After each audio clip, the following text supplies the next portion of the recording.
This story is about a guy named Chung Yan, an underpaid engineer who died from the stress of his workload and finds himself reincarnated into the body of a prince.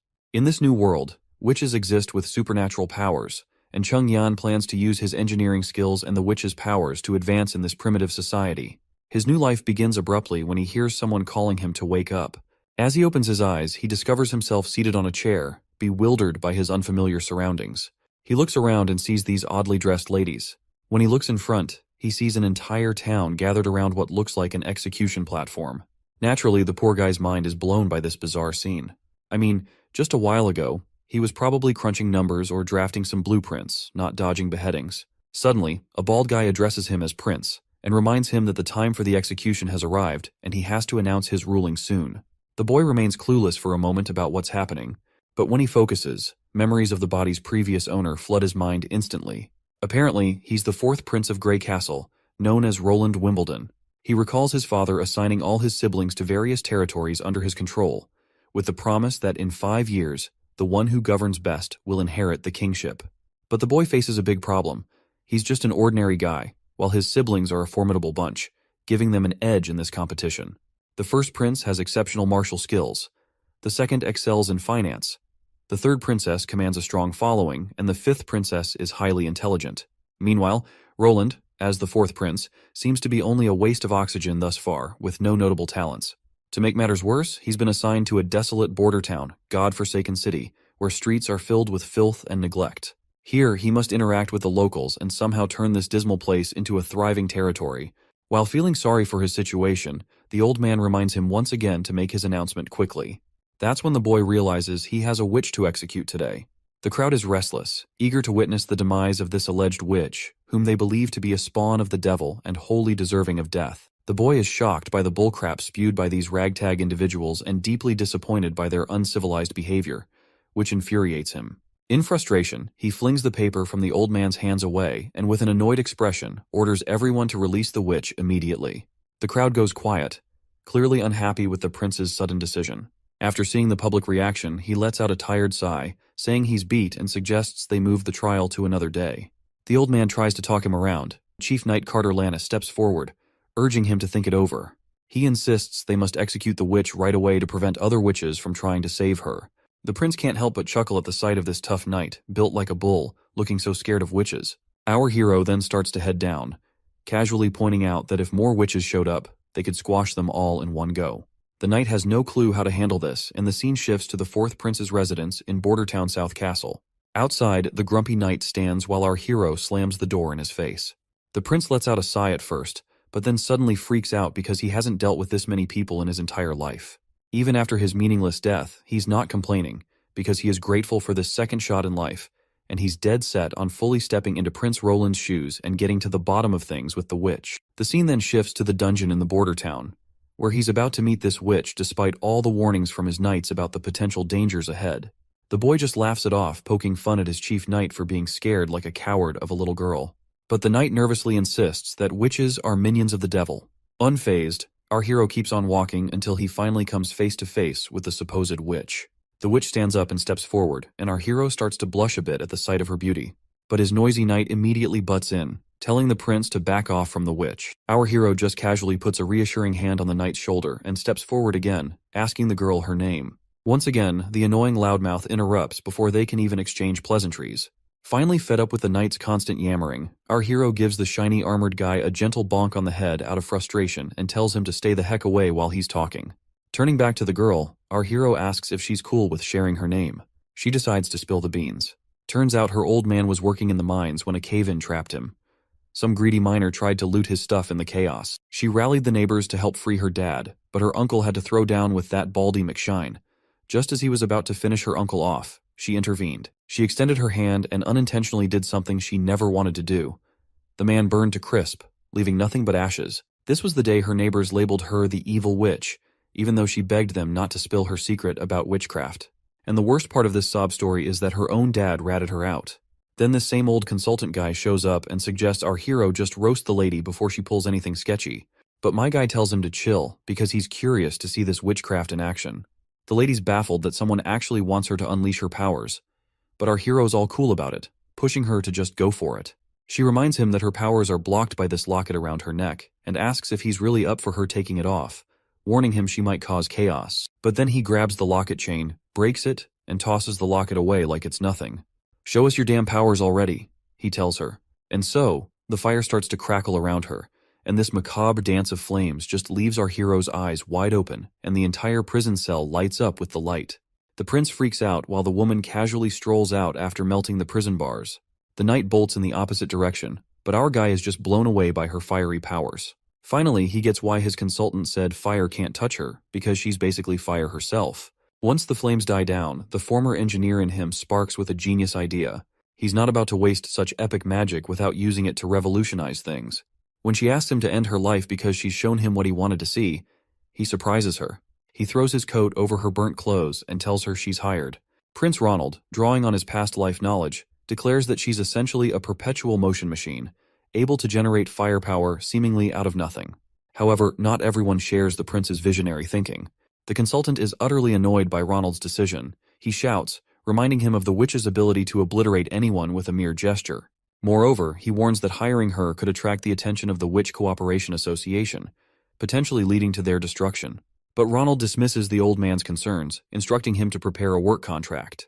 He then starts walking away, casually mentioning that he intends to establish a working relationship with the witch, Anna, and further orders the consultant to arrange accommodation for her as well. Back at the administrative office in Bordertown Castle, the old man reports he's taken care of everything as instructed, but he's not sure about sparing the witch's life. The prince cuts him off, saying not to question his decisions. To him, witches aren't some monsters, but the old man's still not convinced. That is when our hero lays it out straight, reminding him that Bordertown is a total mess, and he doesn't have his brother's riches or his siblings' smarts. So winning here is a long shot, and he's got to try something out of the box to claim the victory. The old man's impressed by the prince's determination and agrees to arrange a meeting with Miss Anna. Meanwhile, Miss Anna is getting a thorough wash and cleanup, and once she's looking all cute and tidy in some nice clothes, she's escorted to meet our hero. The knight shows our hero the cottage where Anna will be staying. The prince is pretty impressed with the cottage, especially since it was prepared on such short notice. Just then, the knight announces Anna's arrival. When our hero turns around, he sees her in a maid's attire, looking absolutely stunning. He's pleasantly surprised and amazed at how well the clothes turned out.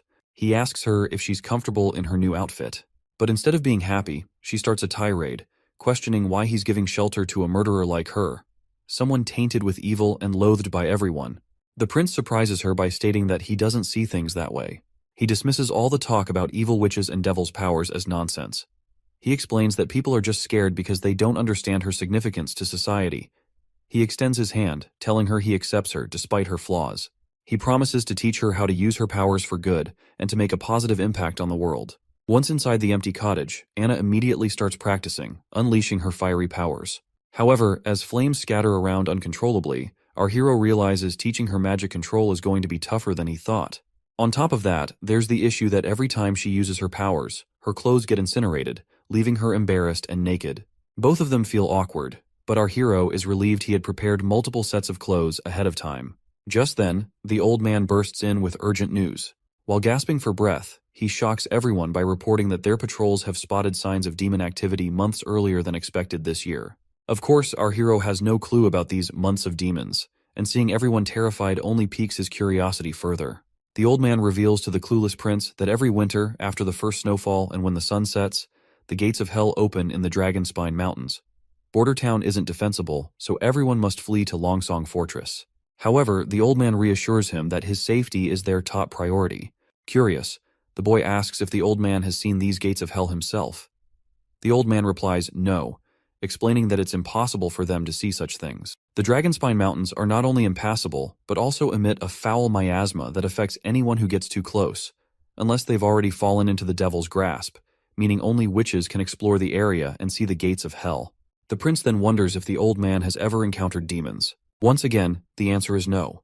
It's his first time in the central region of Grey Castle, and hardly anyone's ever come face to face with a real demon. Looks like it makes sense to our hero why this place doesn't thrive with a bustling economy, because people always get evacuated at the end of every year. The boy then raises a valid point, which is that if Longsong Fortress can fend off the demons, it means they're not invincible. So keeping that in mind, he is itching to throw down with these demons by himself.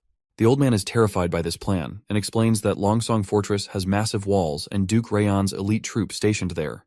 They're formidable, and Border Town is located in the North Slope Mountains, which serve as an early warning system for Longsong Fortress about impending threats. But our hero remains resolute and instructs the old man to gather local soldiers who have experience fighting demons.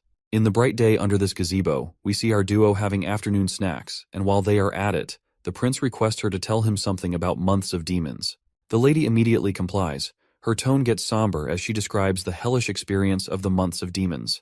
Unlike big shots like our hero, commoners here deal with this nightmare every single year. She explains that her father, a miner like many others in town, struggles daily to survive. When the months of demons begin, the people of Border Town send their year's mining production to Longsong Fortress in exchange for next year's rations and some gold royals.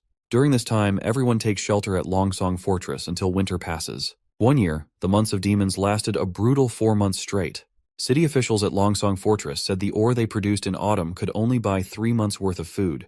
The 4th month's supply had to wait for new ore. But the months of demons lasted another extra month, which trapped the people inside the fortress. And to top it off, the grub from Longsong was divided between people equally, leading to the strong bullying the weak. The prince gets ticked off hearing her sad story, and he straight up tells the lady that no one's gonna suffer through those months of demons again. Leaving the gazebo, our hero asks to meet with the consultant to check on progress. The scene shifts to the Border Town Administrative Office, where Consultant Baroff has brought 3 folks. 2 are soldiers, big shots in charge of the Border Town Patrol and lighting the beacon every year. The third is a hunter who claims he's faced demons before, even bagging one himself. At first, one of the scared soldiers stumbles through his words in front of the prince, muttering gibberish that makes no sense. The prince then nudges the other soldier to speak up. The other one then explains that the demons used to be regular critters in the forest, but the evil miasma turned them into savage beasts. They're tough, but still killable. Once the months of demons wrap up, Longsong Fortress sends out cavalry to mop up any stragglers in the area. That's when the hunter slams his fist on the ground like he's showing off, boasting that those monsters are as easy as slicing cucumbers with his sword, and he's taken down 2 already. The big guy then drops to his knees before our prince. The consultant introduces the hunter as Iron Axe, saying there's gossip he's so tall because of his giant monster blood in his veins from the Mojin clan. Our hero asks him straight up if his stories are true. Iron Axe nods confidently, saying he's already killed a demonic boar and a wolf type. Iron Axe explains how hunters categorize demons. As the guard mentioned, these critters started out as regular animals but went berserk after they got a taste of hell miasma, and which is why they're such a pain. The wolf type is sneaky and lightning fast, and the wild boar has a tough back which is so thick that even crossbows struggle to pierce it. The prince quickly realizes that these demons are essentially animals, but with enhanced traits. The hunter agrees, saying they don't pose much of a threat. However, he gets serious when discussing hybrid types, calling them the true spawn of the devil. He explains that these monsters are horrifying creations that only hell could concoct. Describing one hybrid, the hunter mentions it had the body and legs of a rugged beast, but also sported huge wings for short-distance flight. What's more, its senses were keen, always pinpointing its prey no matter how well hidden. The hunter barely survived by diving into the Redwater River before losing consciousness. It seems our hero can handle the regular monsters with big walls, but he's stumped on how to deal with those that can fly. He then asks his knight if those hybrid demon types are supposed to be rare, and the knight nods firmly, saying during any months of demons, you'll usually get 2 or 3 of those bad boys popping up. It's enough to give Longsong Fortress a serious headache. The boy finally connects the dots. With a bang on the table, he announces he's staying put in Border Town for the winter. Everyone's jaws drop at his decision, and the knight scrambles to convince him they're outnumbered by monsters. Our hero fires back, suggesting they build a wall from the foot of North Slope Mountain to the Redwater River. But the knight ain't buying it, and waves it off as a pipe dream, saying it'd take them a lifetime to build such a wall. My guy leans back, telling the knight to chill. He promises if he can't get the wall up fast, he'll retreat like everyone else, because he is not about to throw his life away in this place either. The riled-up knight finally calms down, pleading his loyalty to save our hero at any costs. At the bustling gray castle port of Clearwater, we catch a glimpse of the third princess. She remarks on the chilly ocean breeze, signaling winter's approach, then turns to her knight, Rayon, asking about the return of their black sail fleet. He assures her they should be back at port in 3 days if all goes well. The princess notes this is their last expedition of the year and hopes it brings some nice surprises. Back in the palace, the knight wonders how she was already geared up for the throne competition her father sprung on them. She admits she didn't see it coming, but she figures it's all about paving the way for the king's favorite son to take the throne. Still, She laughs it off, saying being good at running things doesn't automatically mean the second son will win. She tells her knight to dig deeper and understand why she's sending out the Black Sail Fleet on this big expedition. After mulling it over, the knight realizes her fleet isn't just about making money, it's about gaining serious influence and power. Since launching the Black Sail plan, she's rounded up skilled sailors, tough fighters, and key allies to back her play. This is Garcia Wimbledon, the third princess of Grey Castle. She is using smarts and strategy to secure her shot at the throne. The princess then asks about how their plot to off the fourth prince went down. The knight sighs and says there's been no word from the border, meaning their poison plan probably flopped and the spies they sent to do the job are missing in action. She figures her little bro must have wasted no time offing those spies once they got caught.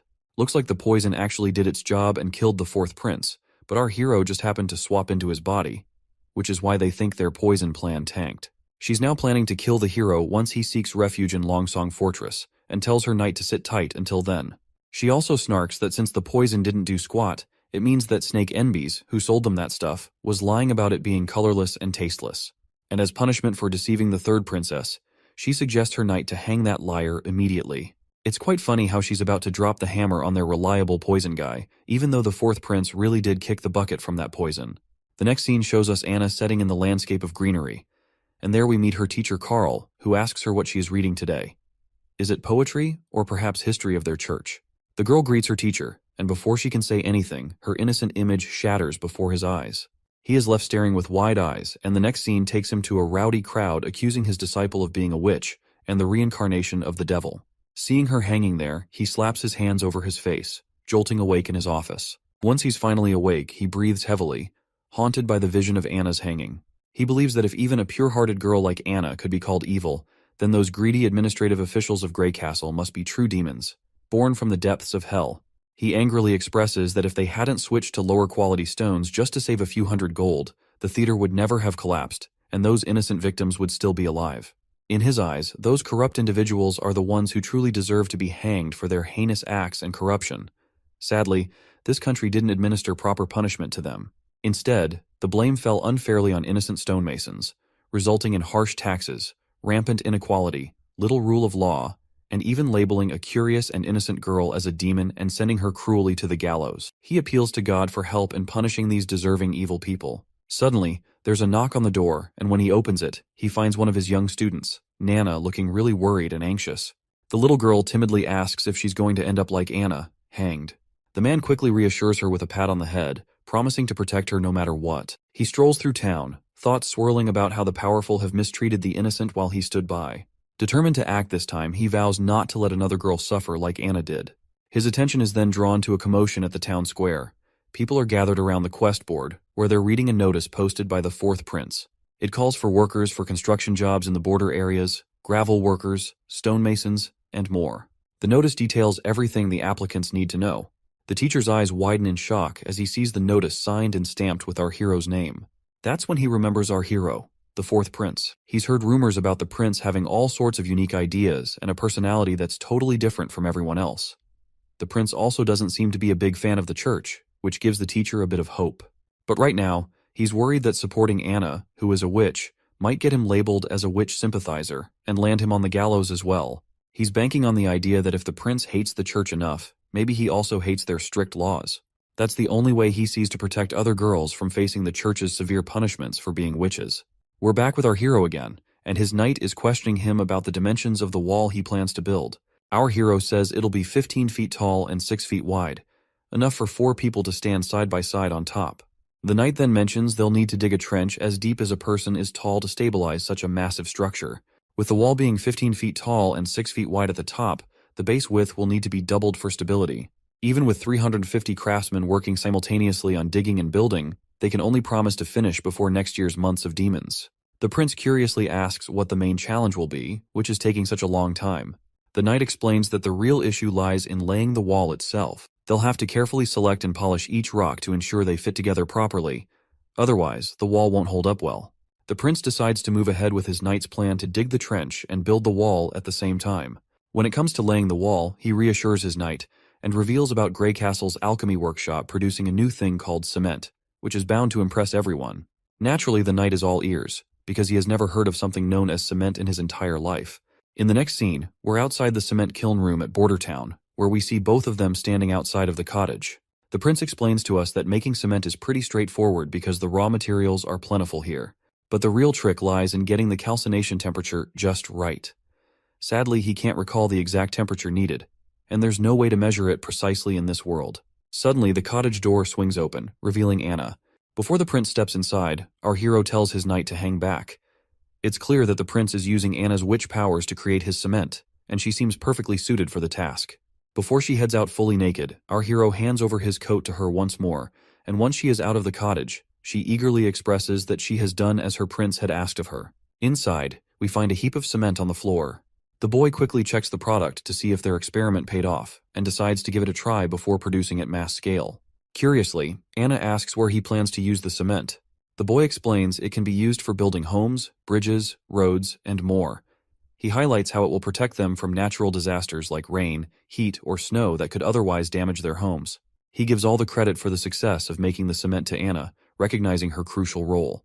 Outside the cottage, they finally glue a few square boulders together with the cement, and both the knight and the girl are pleasantly surprised by the result. The knight can't help but marvel at this amazing discovery, while our hero inspects closely and is equally surprised that it feels much sturdier than what you would get from compacting ordinary dirt and mud together. The knight even tries to pry the boulders apart, but despite exerting all his force, he can't seem to budge them, let alone unstick them. The prince reminds his knight that he's been underestimating things because this stuff is better made than he originally thought. The knight is also amazed by this fascinating invention of sticky stuff that turns into solid rock in no time. He's pretty confident that with this, they could easily cover the entire border in 5 years. But our guy dismisses the need for such a grand project, saying even the tallest walls can't keep out enemies from within. Their first enemy is the fight against natural disasters to ensure their people don't end up homeless. He's determined to prove to the world that witches are humanity's most productive asset. From the next day in the cottage, the prince got down to mass-producing cement with the help of the workers who responded to the recruitment notice. They hustled to gather essential ingredients and supplies, giving Anna some well-deserved rest. Meanwhile, the prince kicked off the excavation for the city wall's foundation between the North Slope Mountain and the Redwater River. However, things didn't go as smoothly as expected. The knight was impressed that the prince personally visited the construction site and gave the workers a pep talk at the North Slope. He noted their dedication, but the prince grinned sheepishly, admitting that despite their efforts, all they managed to dig was a rough trench at the North Slope, a makeshift drainage ditch rather than the sturdy foundation needed for a city wall. Even though our hero used to geek out over mechanical blueprints, paired with his civil engineer buddy, they made quite the geeky duo. But now, tackling these civil project details is way beyond his expertise, and he's itching for a pro in the field to brainstorm ideas with. Interrupting his moment of contemplation, the consultant points out that a stonemason has responded to their recruitment notice, claiming to have been a member of the Grey Castle Mason Guild. The prince immediately recognizes the guild as a prominent organization in the country, though he's heard they were disbanded due to a construction accident. He then shrugs it off, pointing out that risks are always present in this line of work. He is eager to secure highly talented individuals, and instructs his consultant to bring the stonemason to see him. The next scene takes us to Roland's administrative office in Bordertown. Our hero lounges at his desk, idly passing the time, while Anna sits nearby, absorbed in a book. Finally, the knight arrives with the person our hero has been eager to meet. To our surprise, it's none other than the teacher who had been fretting about his little witches. Before the teacher can start extolling the prince, our hero cuts in, waving off the formalities and telling him to relax. When the teacher's gaze falls upon Anna, he looks completely bewildered, his mind clearly spinning. Meanwhile, both our hero and the knight are totally dumbfounded to see this unexpected meet and greet. Sensing potential trouble, the prince quickly directs the knight to block the door. The knight immediately follows the command, positioning himself at the entrance, ready to not let this threatening man go away. Our hero finds it hard to believe that a random craftsman could end up being a neighbor of Anna. But then, the teacher suddenly falls to his knees, pleading for forgiveness from Anna for not helping her in the times she needed him the most. That is when it becomes clear to the prince that this man poses no threat to her after all. Anna also recognizes her teacher immediately. The prince then instructs the man to stand and demands an explanation about his relationship with Anna. The man immediately pulls himself together and quickly apologizes for causing a scene. He then introduces himself as Carl Van Bate, a former member of the Mason Guild turned teacher in the border town. He reveals that Anna was once his student. Carl further points out that he doesn't really understand why our hero would spare Anna's life. Perhaps he wants her as his lover, but he isn't complaining since being beheaded is still better than being a prince's side chick. Carl is further relieved to see that our hero doesn't believe in witches being incarnations of the devil. After explaining everything thoroughly to the prince, The man further mentions that there's another talented girl like Anna, whom he would like our hero to also keep hidden here in the palace. The prince gladly gives this teacher the green light to bring her here, promising no harm will come to her if she truly is a witch. However, he can't simply take her away from her family, especially since they aren't directly threatening her at the moment. Our guy bursts into happiness inwardly, looking forward to meeting this next witch and discovering her formidable abilities, though outwardly he remains composed and calm. The prince clarifies that he didn't save the girl out of kindness, but because he needs her help. He doesn't believe in those nonsensical tales that portray witch powers as evil. Instead, he sees them as valuable gifts if handled wisely and used responsibly. So whether it's Anna, this other girl Nana, or any other witch, as long as they haven't committed actual crimes, he won't presume them guilty in any way. Once that's out of the way, our hero finally gets down to business and asks the man if he's ever helped build in Grey Castle Town. The man nods enthusiastically, saying he's had plenty of experience. The prince then lays out his plan to erect a wall between the foot of the North Slope Mountain and the Redwater River to keep those demonic critters at bay. From now on, this guy's in charge of the whole project. In the next scene, we're in Roland's Palace Gardens in Border Town, where Nana finally pays our hero a visit. She looks a bit nervous at first glance. When the little girl asks if she's really seeing Prince Roland Wimbledon, the prince grins and confirms it's him in the flesh. Nana lights up and introduces herself as Nana Pine. Without missing a beat, Nana dashes over to Anna and starts playing with her like they've been sisters forever. The prince wondering these girls are really young, and yet they are a talented bunch, so he is really looking forward to see what future have store in for them. The boy then turns to the little girl, reminding her that her teacher mentioned she's awakened as a witch. The girl asks if he's going to execute her, but the boy quickly says no, explaining that only criminals with a rap sheet end up facing the gallows or a beheading. The girl insists she's possessed by a devil, which her teacher also confirmed. Anna gives her a reassuring pat on the head, while our hero asks when she first noticed something was up. She explains it all started a week ago, when she saw a bird with a busted leg. Feeling a strong urge to help, something like water blobs popped into her mind and surrounded the bird, and the bird's leg got healed instantly. After hearing her story, the prince tells his knight to go grab a chicken. As the knight heads off to find a healthy one, our hero wonders if her awakened powers might lean towards healing, which is nothing to scoff at. The prince then tells her that if she can save animals like that bird, it means she's actually a good person. The girl agrees, saying their teacher also told them that regular folks fear witches just because they can do things others can't. She insists she's never seen a devil and isn't connected to one either. Our hero believes her right away and gives her a gentle pat on the head, reminding her that the church and even their teacher were tricked by lies. Confused, the girl asks why anyone would lie. The boy explains it's not about good or bad, it's about people trying to make money by spreading fake stories. Once the chicken arrives, the little girl asks the prince to go easy on it. The boy agrees, but tells his knight to hold the chicken tight before giving it a quick whack on the head. The poor bird squawks in pain and flops to the ground. He then turns to the girl and urges her to heal the chicken pronto. She nods, saying she'll do her best. When she lays her hand on it, those watery blobs pop up again, and she gets to work right away. A few hours pass, and despite the boy's rough treatment, which leaves the chicken drained, he finally seems to understand Nana's power. She can fix up broken bits and mend fractures, though bringing a chicken back from the dead isn't in her playbook. Once the chicken has served its purpose, the boy tells his knight to take it to the kitchen, leaving the girl with tears in her eyes and a pout for how rough the prince was with the chicken. But he assures her it was necessary. Before long, a feast of delicious food appears before them. Nana seems to forget her chicken grievance as she eagerly eyes the cooked bird laid out before her. After their little feast, the little girl heads off, waving her hand one last time, and our hero waves back in response. Meanwhile, Anna is curious why our hero is not keeping her in the palace, knowing she's a witch too. He reminds her that she still has a family who doesn't know about her powers yet. But Anna worries it's only a matter of time before her parents find out and exile her. He agrees, but reassures her that as long as her abilities remain secret, she should cherish the time with her parents. He then asks if she misses her father. She sadly shakes her head with a no, but our hero can empathize with the loneliness she feels. To ease her mind, he promises that Nana will come daily to practice magic with her so she won't feel alone, and further vows to give both girls the ordinary life they desire. And he means every word. Back in the castle, our hero's been feeling kinda boring ever since Carl Van Bate took charge of the wall construction.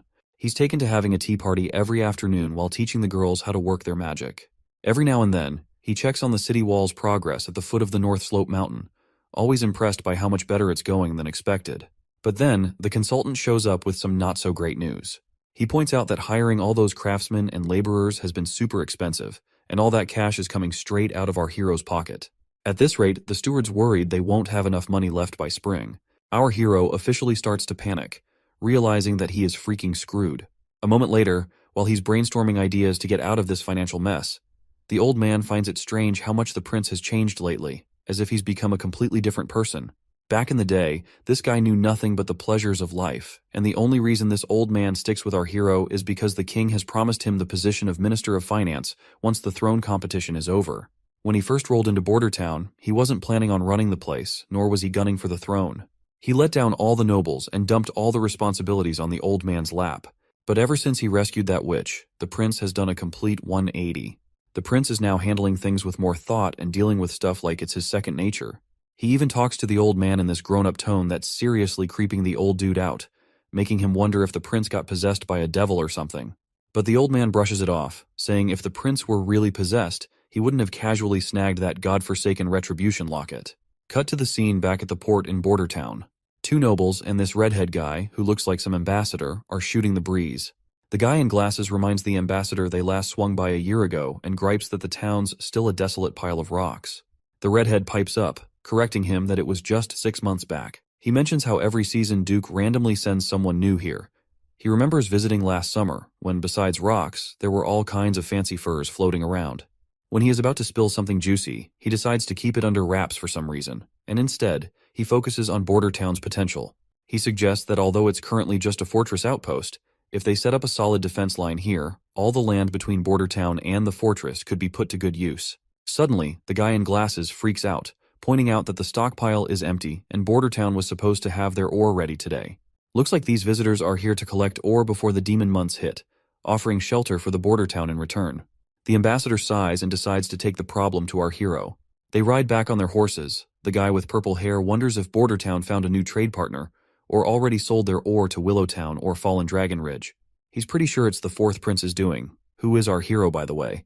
The redhead thinks hard, pondering if the prince has already set up deals with towns further down on the Redwater River. If so, they've lost yet another bargaining chip. He worries that if they try the same monopoly play as before, they're not likely to succeed since the fourth prince already has other trade partners to take their ore to sell. Once they get to the castle, they're greeted with this incredible feast. The ambassador, not sure how to handle chopsticks, glances over at our hero and awkwardly tries to eat the same way, struggling to even pick up his food.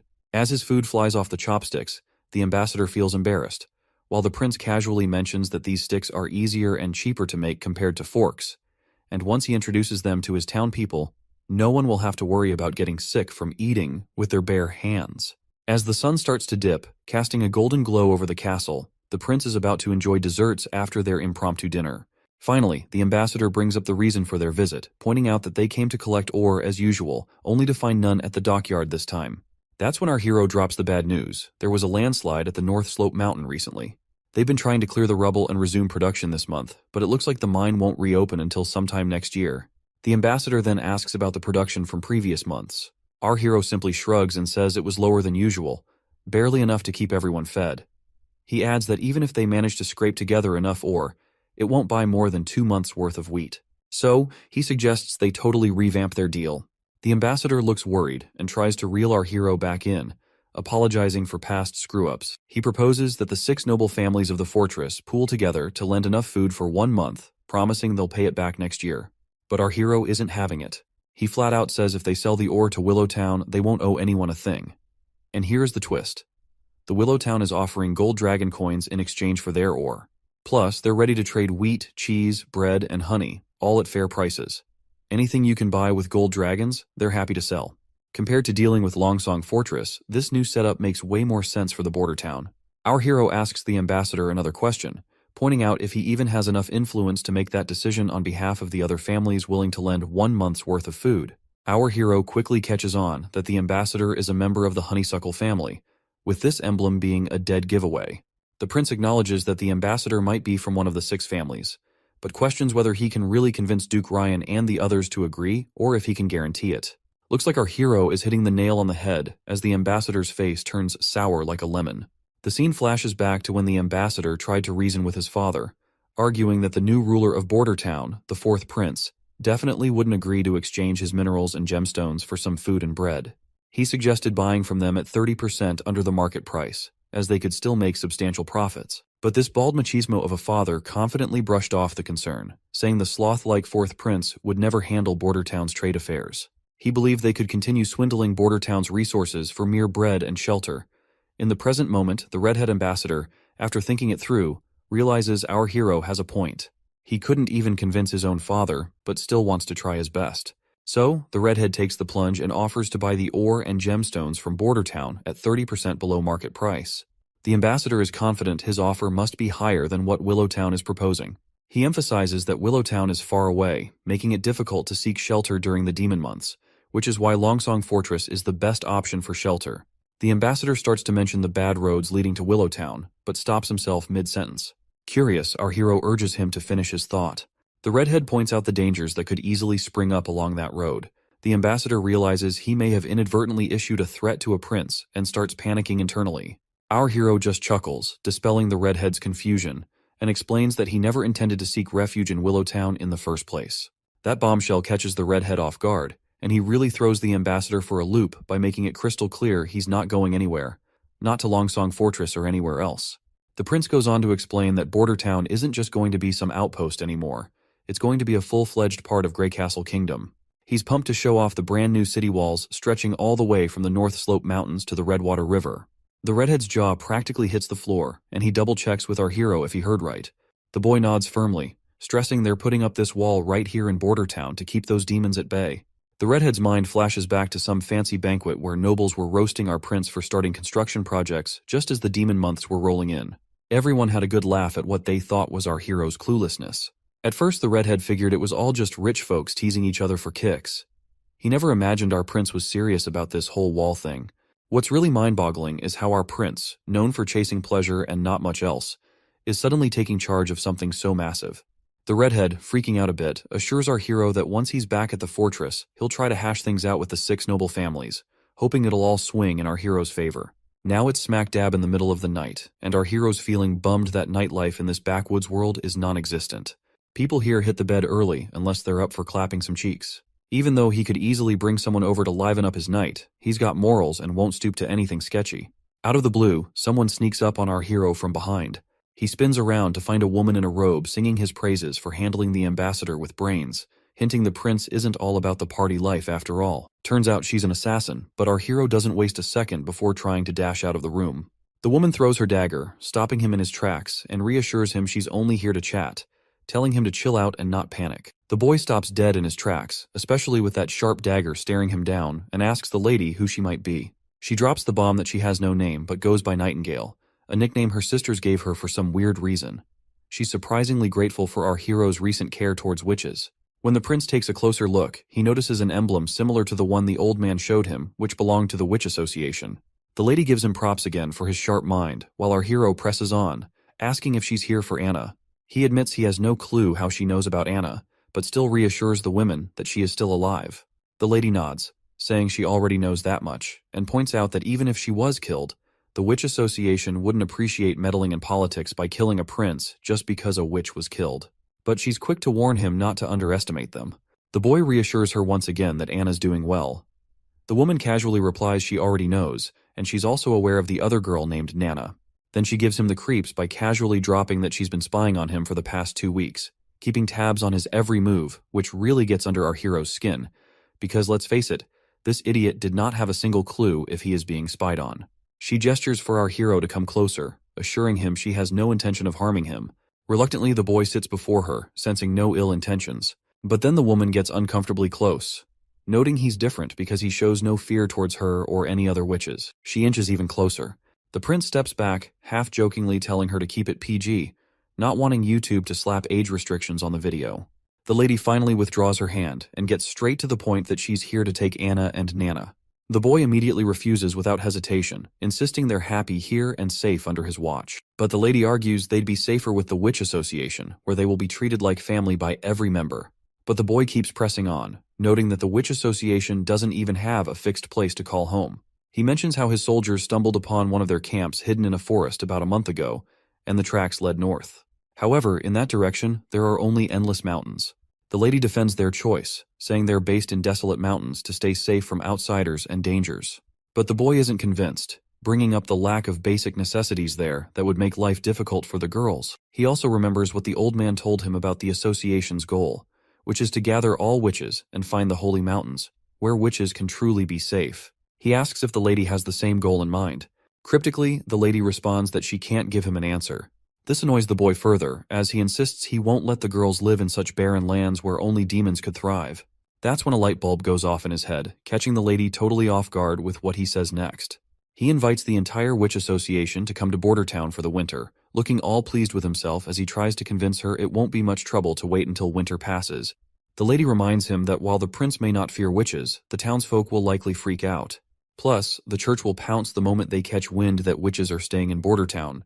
But our hero is adamant, and wants to show everyone that witches aren't evil, especially if they help the town get through the tough months of demons. The lady then mentions another reason why she wants to take both ladies, especially Anna, who's almost the coming of age. Of course, this point sails right over our hero's head until the lady confirms he heard right. She explains that most witches awaken around the time of the months of demons, or when the gates of hell supposedly open. Basically, coming of age is a witch's final stage, and a woman who hasn't awakened her powers by 18 won't ever become a witch. Once a witch comes of age, during the months of demons, demons take over their minds, causing unbearable agony. It feels like something's trying to burst out of their bodies, straining every vein and tendon to the limit. If they survive, they'll recover after 4 or 5 days, but for those who don't, it's a brutal death. That's why witches are seen as the devil's spawn, and their horrific deaths, mixed with church propaganda, make people think they're possessed by demons. The boy then asks what happens once they hit adulthood, to which the lady explains that their powers will stabilize and often get even stronger, with some even picking up new abilities. Our hero questions how valid this all is. Old records claim that witches find eternal peace on the holy mountain and are spared from demons consuming their minds. The lady admits there's nothing concrete about the holy mountain, it's only mentioned in texts. Taking her to headquarters might slightly increase her chances of survival. If witches could live freely without being hunted, the demonic attacks would be way less severe. The boy realizes that Anna and Nana are key players in his big plan, but he's worried about putting them in danger if he goes ahead with it. He quickly agrees to let the lady take Anna if she's up for it. As for Nana, he decides to wait until tomorrow to talk to her about it. The witch is delighted to hear our hero's wise decision, but when he summons Anna and asks her about it, she immediately declines, saying she's not going anywhere. This shocks both adults, and the woman tries to reason with her, explaining that she can sense the demonic energy building within her as she nears maturity. She reminds Anna about the whole puberty talk she had with our hero earlier. Anna then reminds our hero how he promised her an ordinary life, but she couldn't care less about anything because all she wants is to stay by the prince's side. She's confident that the demonic energy won't stand a chance against her, and she's determined to survive the months of demons and conquer her puberty. The woman sighs and decides to give up on convincing Anna, but she makes it clear she'll stick around to watch over her until she experiences her maturity. She thinks Anna is just a naive kid who doesn't understand the dangers. Of course, our hero doesn't like the idea of her keeping a watchful eye on him for the rest of the winter. Anyway, before the woman disappears, she comes face to face with Anna and talks about the hardships she's seen and the friends she's lost, vowing not to let Anna suffer the same fate. With those final words, she bids farewell to our girl and vanishes into thin air without a trace. Seeing her abilities totally blows our hero's mind. He's amazed by her assassination skills. Once they're alone, the boy gives Anna a reassuring pat on the head and tells her to hit the hay as it's already pretty late for her. The next day rolls around and our hero greets the citizens of the town with a cheery, "Good morning." He gathers everyone for an important announcement. He explains that almost 4 days ago, the ambassador from Longsong Fortress visited him to collect the already mined ore. However, everyone should remember that a month ago, the northern mining quarry collapsed, and production hasn't resumed since then. The community immediately panics because the last output was only half of the average, and they had to endure starvation and a lot of crap from Longsong. He then exposes the Longsong Fortress hideous act, saying he tried to get a loan and supplies from the ambassador, but the guy shut him down hard, just like 2 years back. People freak out again, fearing starvation once again. He reminds them of the time when food was so scarce that many lost family, siblings, kids, and more. He asks them how long they want this cycle of loss to continue. The crowd starts begging him to save them, and he nods positively, swearing he won't let his people fall into that pit again. After a dramatic cough, he drops the bomb, which is that 2 months' worth of mining would have bought them enough food for almost a year, but those Longsong jerks never played fair. The whole crowd starts to see that Longsong Fortress for taking advantage like that. So, our hero explains that he traded his stones for a bunch of food from Willowtown, enough to keep everyone fed through the winter. Just as folks start celebrating and feeling relieved, he puts a pause on the party vibes. He reminds them that cutting ties with Longsong means they're committing to sticking it out in Border Town for the winter. That news sets off another round of worry, but the boy quickly shifts gears, reminding everyone about the wall they're building. He boosts their spirits by saying demons aren't any tougher than the beasts in the forest and won't be able to scale their wall no matter how hard they try. Then he gives them a choice: either seek refuge to starve in Longsong Fortress or stand with him to protect their families. He asks if anyone's up for joining him on the wall to fend off monsters, promising good silver coin rewards for those who help out. And if the worst happens and someone doesn't make it, he pledges 5 golden coins to their family. The whole crowd gets fired up by his speech, and suddenly everyone's geared up to face whatever comes their way with determination and grit. The atmosphere in Longsong Fortress is lively with laughter echoing through the entire castle. People seem to be having a good time poking fun at our hero's decision to stay put in Border Town and build a wall. One guy, sporting a solid mustache, jokes that our hero would probably stack some rough rocks together, throw in some dirt and mud, and call it a day. He is sure that eventually our hero will come running back to Longsong, and they can further exploit him when he's desperate. However, the leader of this committee doesn't seem to dismiss our hero as lightly as the others. He asks for the ambassador's take on the matter. The redhead, bewildered at first, mentions that their original plan was to maintain their monopoly as usual, and as long as they purchase ores from our hero at 3 times lower than the market price, it's a good deal for them. But our hero has other plans. He's not just looking to sell the ores to only Longsong fortresses. He's willing to cut the price of ores by half, aims to stimulate higher demand and thereby increase overall production capacity and revenue for Border Town. This approach is a strategic move to foster economic growth and sustainability in the region. And because of that price cut in ores, the Longsong Fortress will be able to earn much more than they earned in the past. Additionally, he intends to manufacture iron tools, which he believes will fly off the shelves no matter where they were sold, making an additional stream of income. However, those aren't the only things to think about. If our hero can hold off the demons at Border Town, it's good news for Longsong too. They won't have to keep dealing with those pesky beasts every year. Plus, the throne squabble is only 5 years long. So if Border Town flourishes afterward, Longsong could end up with the kingdom's 3rd biggest slice of land. The red-headed guy suggests that Longsong should pitch in to help our prince build the wall and defend Border Town. He figures it'll pay off in the end. The old man agrees with the redhead's practical sense but calls it typical merchant thinking. To this white-haired fellow, it's not about whether Border Town succeeds or fails. He just doesn't want to share his turf with anyone, prince or not. The next day, Chief Knight's face was priceless when he laid eyes on the contraption our prince had been tinkering with. True to form, he showered all the credit on Anna, who'd helped with welding the metal parts. The prince couldn't contain his excitement over his latest creation, which is a steam engine. He hugged his beautiful invention tightly, seeing it as the first step towards ushering humanity into an industrial revolution fueled by a new energy source. 5 minutes later, the knight still looked baffled, trying to wrap his head around how the machine worked. When Anna fired up the furnace below, the cogs and gears started turning, and soon enough, the wheel began spinning faster and faster.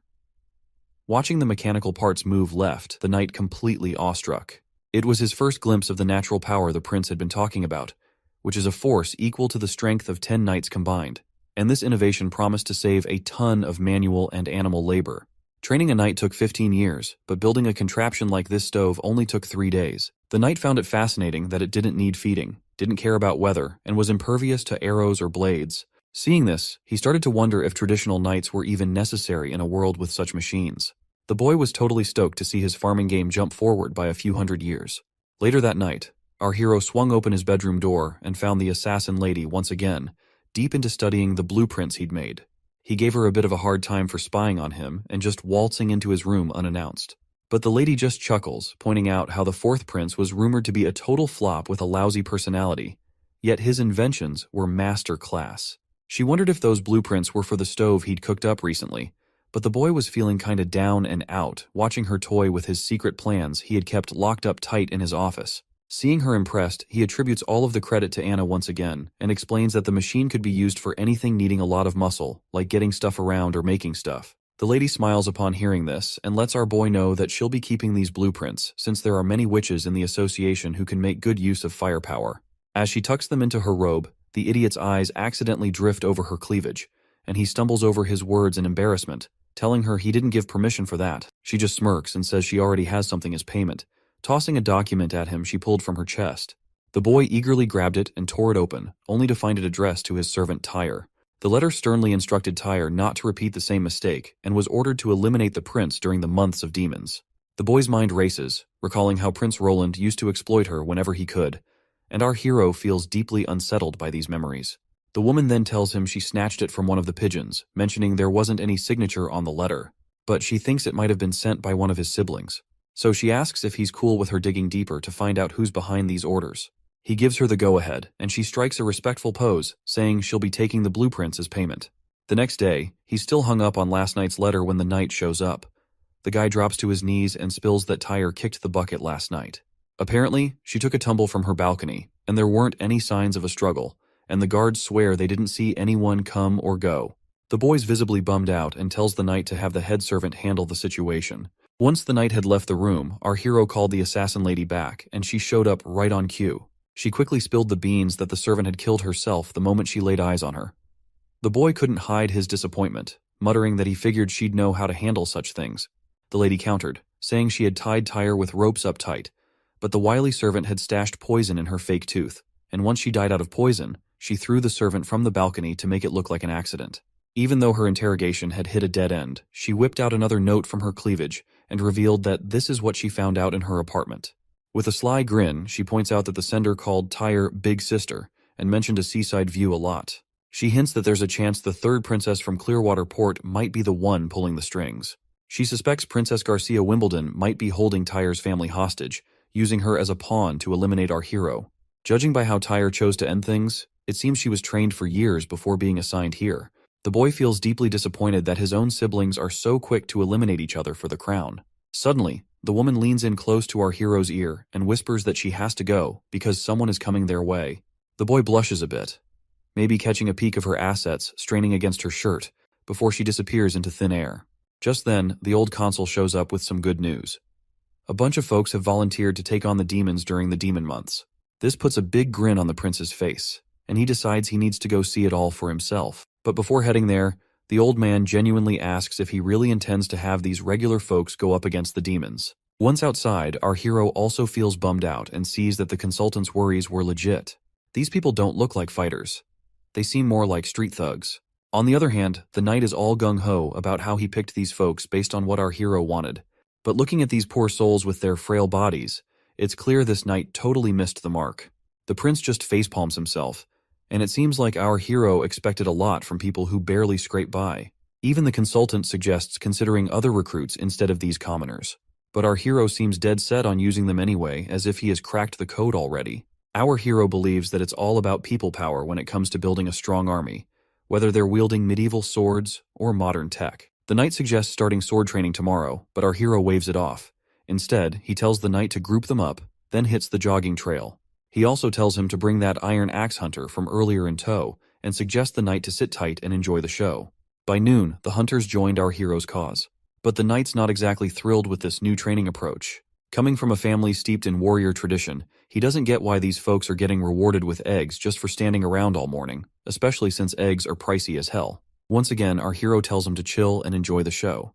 Like, he already knows you can't whip up a top-notch army in a few medieval months, and he is not after muscle-bound brutes who can tear enemies apart with their bare hands. All he wants is disciplined soldiers. To get results fast, he's using military techniques he learned back in college. He's seen how quickly people can unify under this method, and he is betting these folks will follow suit. After a while, the carriages show up and folks eagerly line up for their eggs. People still can't quite wrap their heads around the idea of eggs as rewards. The knight clangs his plate loudly to get everyone's attention and orders them to form 4 lines. He lays down the law that food will be handed out in order, and stragglers would wait till the end. There's a mix of nerves and compliance as everyone queues up. Meanwhile, the knight is still puzzled why the prince is bothering to teach these kinds of basic things to these people. Suddenly, the crowd erupts into murmurs and talks, chanting Iron Axe, who seems to have quite the reputation around these parts. The prince declares a break after lunch, followed by a visit to the guard barracks in town. Iron Axe is appointed as their captain, tasked with teaching everyone how to set up tents. As soon as our hero finishes speaking, there's a buzz of gossip about the prince putting someone like Iron Axe in charge of their platoon. To calm everyone down, he reminds them that Iron Axe isn't local, just like the witches that do not belong to Grey Castle. Our hero stresses that in Border Town, everyone's treated equally, no matter where they're from. As long as they're not criminals, they're welcome here. The prince unrolls a ridiculously long sheet, longer than your average grocery list, and tells the chief knight to pay more attention to these rules than to who gets to be captain. He stresses that everyone needs to memorize and stick to these rules if they want their usual egg during meals. The chief knight scratches his head at the idea of visiting Teacher Carl after dinner, wondering aloud how reading and writing will help fight demons. But the prince brushes off his concerns and says a well-educated army is always more effective. According to him, history has proven this point many times. Next up, we're at City Hall in Border Town. There we see our hero stagger out of his room, still half asleep.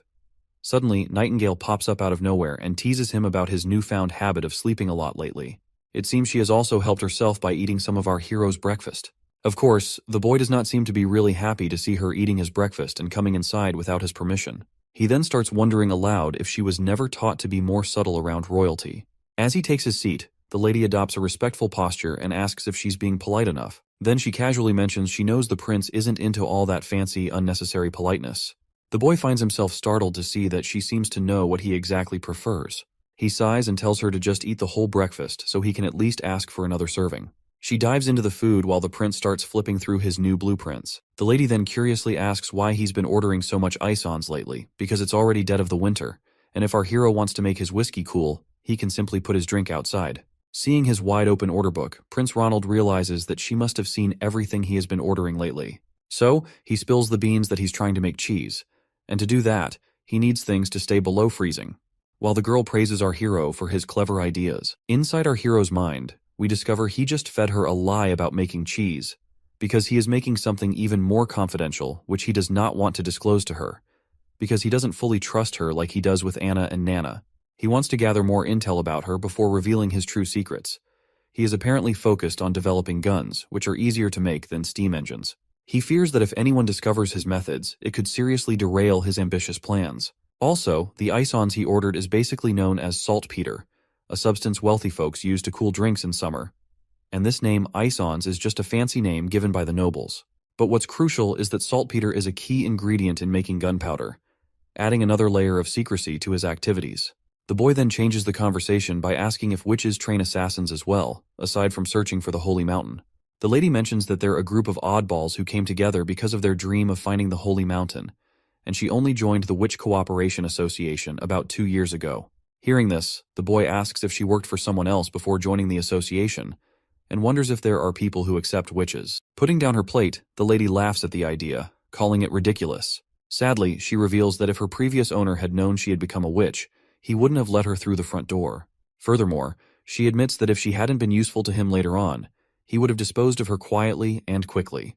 The boy becomes more curious and demands further explanation about her past, but the lady decides to stay silent, promising a detailed account when the time is right. She also reassures him not to sweat it, mentioning she's been free for the last 5 years and has no plans to be anyone's pawn. The boy stays quiet, looking kinda down, and 5 days breeze by since that chat. Out in the courtyard, we see our hero has finally finished his first gun after tackling loads of production hiccups, and he is thrilled to keep this beauty all to himself. One big reason he's been working on steam engines was to churn out guns in bulk, so he had to nail a prototype first before ramping up production. But at this rate, he worries he'll only crank out 4 of these bad boys by the month of demons. Meanwhile, the knight's scratching his head over how these supposed muskets will help in fighting demons. The boy just tells him to round up the village's top hunters and form a killer squad to wield these weapons. But the prince finds himself completely creeped out when the knight suggests using patrol guards instead of hunters. Well, looking back at those soldiers, it seems our hero's reluctance to entrust these guns to these puny frail patrol guards is indeed justifiable. In the dark tunnels beneath Roland Castle, a few soldiers are marching through the tunnels. Suddenly, one of them leaps into the air and attacks another soldier.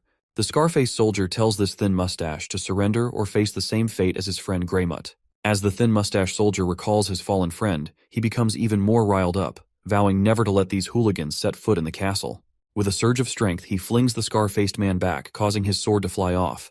Thin Mustache then readies his own sword and thrusts it into the left shoulder of Scarface, declaring that, "This is for Greymutt." As he bleeds, Scarface scoffs, amazed that an ordinary guard patrol like the Thin Mustache soldier could hurt him. The Thin Mustache gets annoyed upon hearing this, and makes it abundantly clear that while Scarface was wasting time gambling and sleeping in pubs, he and his friends were training every day to protect their hometown. He swears he won't let Longsong and his partners disrupt their village's peace. As the Thin Mustache leaps to finish off his opponent, another cocky guy joins the fray and stabs him right in the chest. The poor guy writhes in pain from the dagger wound and collapses to the ground. Meanwhile, the other intruders stand over him confidently.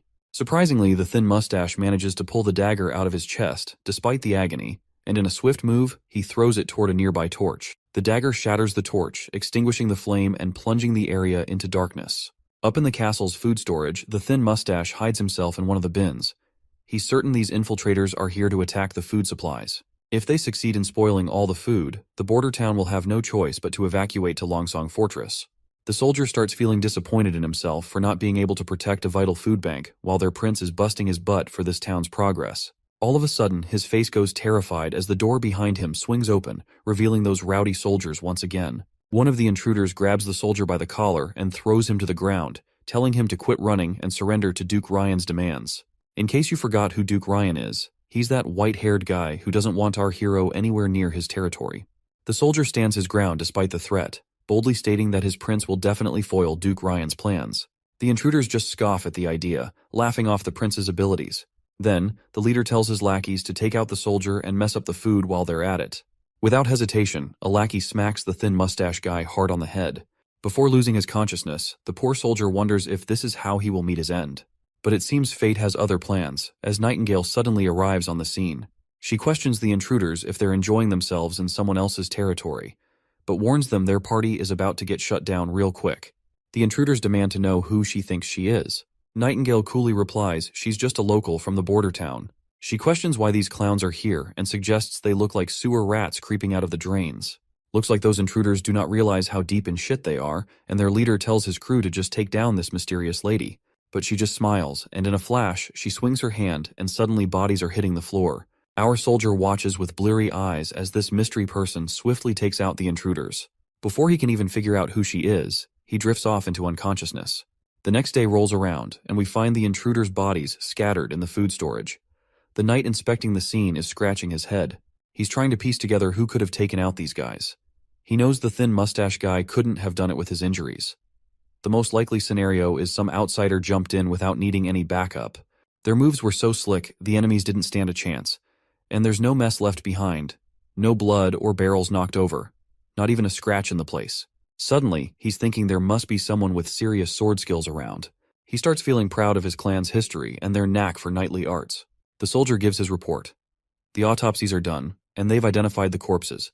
8 were from our town's guard, and 1's still a mystery. The chief knight asks about the survivors. The soldier says Captain Brian's getting special healing, but Scarface got tossed in the dungeon and locked up. The knight tells the soldier to wake Scarface pronto for interrogation. Meanwhile, the prince feels annoyed that he hasn't made any real progress yet, and these guys are already trying to bring him down. But he's thankful Nightingale swooped in and saved the day. Nightingale reassures him that those intruders couldn't have gotten to him anyway, with Anna sleeping right under his floor. That's when the prince gets an idea. He proposes that Nightingale become his secret bodyguard, offering her a gig that pays better than Anna's. A sweet place to live with a garden, 2 days off each week, and paid vacations. But even with all those tempting perks, she politely turns down his offer, explaining she can't leave the association and her friends there. The prince suggests bringing everyone to town since there's plenty of space after the construction. He assures her there won't be any discrimination, and they can live freely. Once again, she declines, saying she'll think about it in the future, leaving the prince feeling a bit awkward after being turned down. Moving on, the boy asks if she safely sent Nana back home after healing the soldiers. She confirms she did, mentioning Nana was scared when she saw the injured soldiers. But that's not surprising. Given her experience is mostly patching up chickens, healing a person covered in wounds was understandably terrifying for her. Returning to the conversation, the boy asks her if she has figured out which of his siblings might be behind this infiltration. The lady points out that this time it wasn't one of his siblings behind the infiltration. The culprits bribed the patrol guards of the border town. Their plan was so sloppy they left 2 witnesses alive who didn't even have the guts to kill themselves before getting caught. She assures him they'll figure it out soon, since the chief knight is already grilling one of the infiltrators. She also mentions these guys were surprisingly wimpy and tearful compared to the 3rd princess's infiltrator. While everything is peaceful outside the castle, we see our hero strolls alongside the chief knight, heading to visit the thin mustache soldier. When the soldier spots the prince in the room, he's totally thrown and jumps in his bed. The prince starts off by praising Brian for his guts and the fight he put up. But Brian gets emotional, saying it was his buddy who really stepped up, the true hero who sacrificed his life.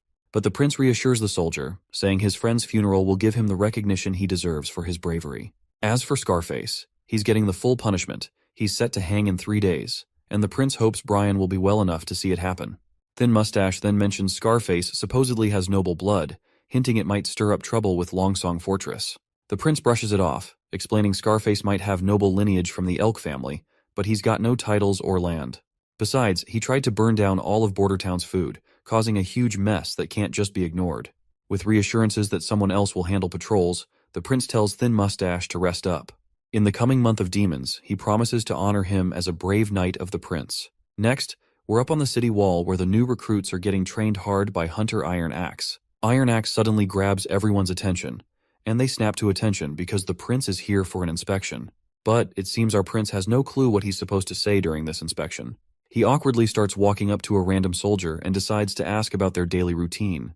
With a friendly smile, he asks the soldier how he feels about the training and if he's been eating well lately. The soldier looks really nervous in front of the prince, while our prince seems to be copying something he saw on TV once. Out of nowhere, the soldier drops down to his knees, leaving the prince totally puzzled and kinda weirded out, wondering if he's missed something. Meanwhile, the soldier's got tears in his eyes.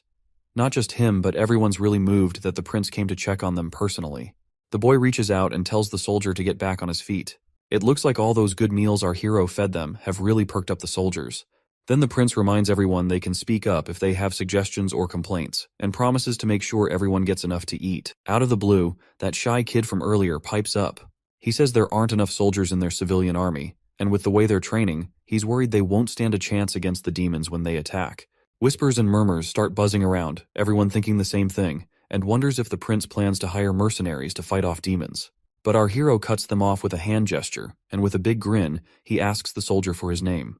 The soldier Vanner replies nervously. Our hero gives Vanner props for his sharp eye, and agrees that relying solely on a civilian army to defend the entire wall doesn't not make any sense.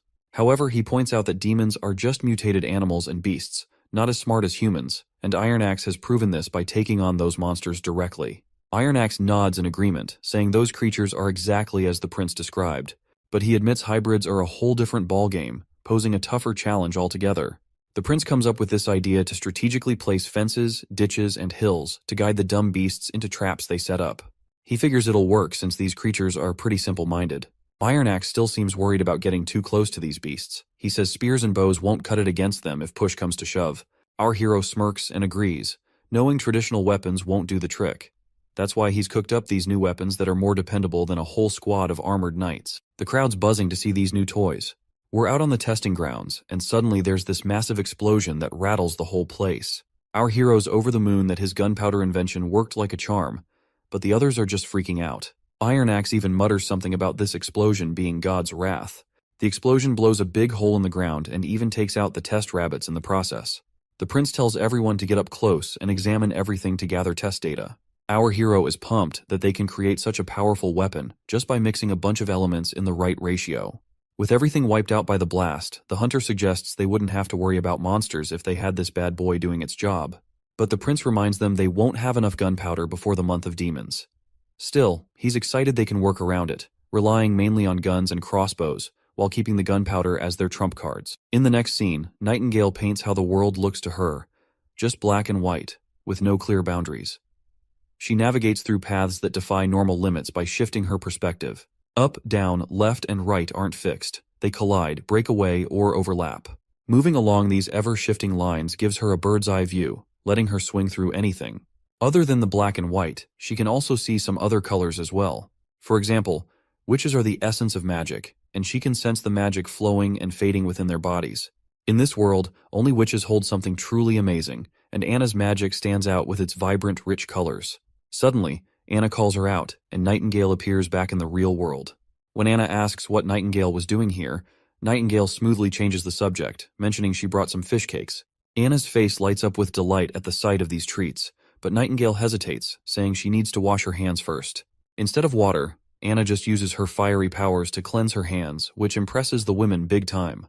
That is when it hits Nightingale that Anna is the only witch in their group with such incredible powers. This realization fills her with both dread and sadness, knowing that such strong abilities come with risks. With the month of demons approaching, she worries about Anna enduring unimaginable pain during her puberty. Nightingale gently suggests that Anna should join the association, where other witches can support her. She assures Anna that everyone would be thrilled to have someone as powerful as her among them. But then Nightingale's tone turns serious as she admits to Anna that she might not make it through this winter. Anna then asks Nightingale where she lived before joining the association, Nightingale replies that she used to live in a big city to the east, not too far from the capital. Anna then follows up by asking if Nightingale was happy back then. Nightingale's mind immediately flashes back to her past, recalling herself feeling miserable, locked up with shackles and a power-suppressing locket. Instead of answering directly, Nightingale turns the question around and asks Anna why she wants to know. Anna opens up, sharing that she had a tough life in the slums of Border Town. Her father sold her to the church for 25 golden coins, and it was our hero who freed her from those chains. Now Anna feels genuinely happy to be where she is. Nightingale gently reminds Anna that leaving the castle isn't an option due to how witches are hated by others, but Anna remains optimistic, trusting the prince to change things for them. Suddenly, their chat gets cut off when Nana storms in, slamming the doors before her. She's in tears and rushes to hug Anna, blurting out that things are about to hit the fan for her. Meanwhile, our hero is deep in slumber, dreaming of heroic exploits, and that is when Nightingale rudely wakes him up. She's absolutely livid, informing the sleepyhead that Nana's father is on his way and suspects she's a witch. Shocked to hear Nana's secret is out, the prince rushes into action, hoping he now has a shot to keep Nana in the castle. He wonders how the nobleman will react when he finds out his daughter is a witch. Will he plead with the prince to let her stay and keep her secret? When our hero finally steps outside, reality is far from what he was imagining. Nana's dad is fuming, demanding the immediate return of his daughter. After they settle into their seats, Nana's restless father calls her over to him. The little girl gets scared and asks if he's planning to sell her to the church. The man gets all chummy, saying the church would never take someone as clueless as her, so she better return back to her father. But our hero steps in, reminding him that his daughter is a witch. The man flat out refuses to believe it, and even when Nana herself confirms that she is a witch, the father gets really mad and suggests maybe Teacher Carl is just labeling another girl as a witch. That's when our hero gives Anna a nod, signaling her to show off her fiery magic powers. She does it right away, leaving the old man stunned to see witchcraft in action. Our hero tells him to calm down and assures him they can explain everything. Eventually, the father starts to understand that his daughter is just here to practice her witch powers after all. But our hero feels creeped out by the implication that her father was thinking of him as a pedophile for calling little girls into the castle. The boy then gets down to business, pointing out that Nana has healing abilities that could be invaluable in Border Town during the months of demons, to aid in healing the injured. However, the dawning father, Mr. Pine, politely declines, concerned for his daughter's safety if she stays here. Our hero reveals that opportunities often come with dangers, mentioning that from what he's heard, Nana's grandfather and Mr. Pine's father were courageous knights. The Pine family's noble lineage comes from their grandfather's heroic deeds. Mr. Pine agrees, and proudly recalls how his father once faced down an incredibly powerful demon and actually defeated it. He even has the demon's massive horn hanging over his fireplace to prove it. But then our hero points out how the Pine family is not as prestigious as it was before. Pine family is just a working-class citizens now, to which the father sadly admits. He then notices Pine's rough, calloused hands, proof that Mr. Pine hasn't given up on his warrior spirit and still trains daily to sharpen his sword skills. So, he cleverly suggests that Pine join in defending the border, promising to grant him enough land to become a true noble. Despite this tempting offer, Pine isn't willing to take the risk and prefers to send Nana to Longsong Fortress rather than see her in harm's way. Our hero reminds him that Longsong Fortress isn't as safe as Border Town. The church has eyes and ears everywhere there. If the truth about Nana gets out, not even he could protect her. He promises to prepare a small boat for a quick retreat to Longsong in case of trouble, ensuring Nana and Anna's safety. Finally, the old man puts his faith in the prince, nodding respectfully and pledging his loyalty to fight for our hero's cause.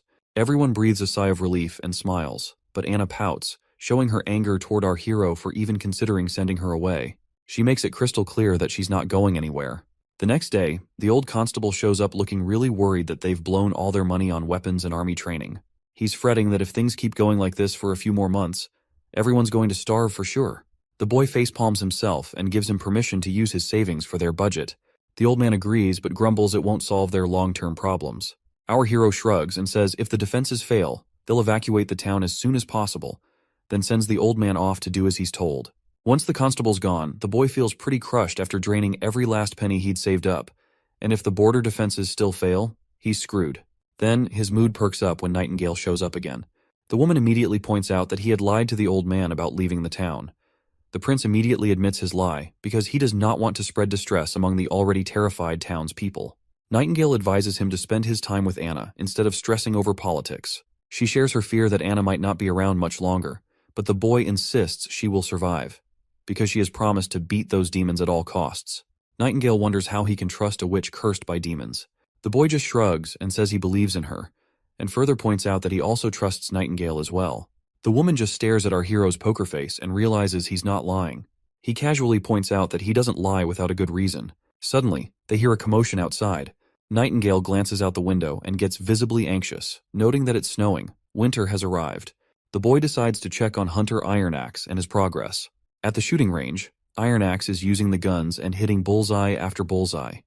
The prince shows up and asks about the training. Ironaxe lights up like a kid, enthusiastically mentioning that he's nailed all the basics he was taught. The prince isn't surprised, because being a warrior through and through, Ironaxe has been able to master any weapon given to him. The man praises this iron pipe of the gods for its insane power. He grits his teeth, saying if he had this pipe when he fought that hybrid monster, it wouldn't have stood a chance. Ironaxe drops to his knees, overwhelmed that the prince entrusted such devastating power to a humble hunter like him, and promises not to let his prince down. The prince then checks in with his chief knight, Carter, asking how things are going. The knight looks a bit serious and mentions they could really use more than just the 2 guns they have. Our hero gets it and assures him that 2 more guns are already in the works and should be ready soon.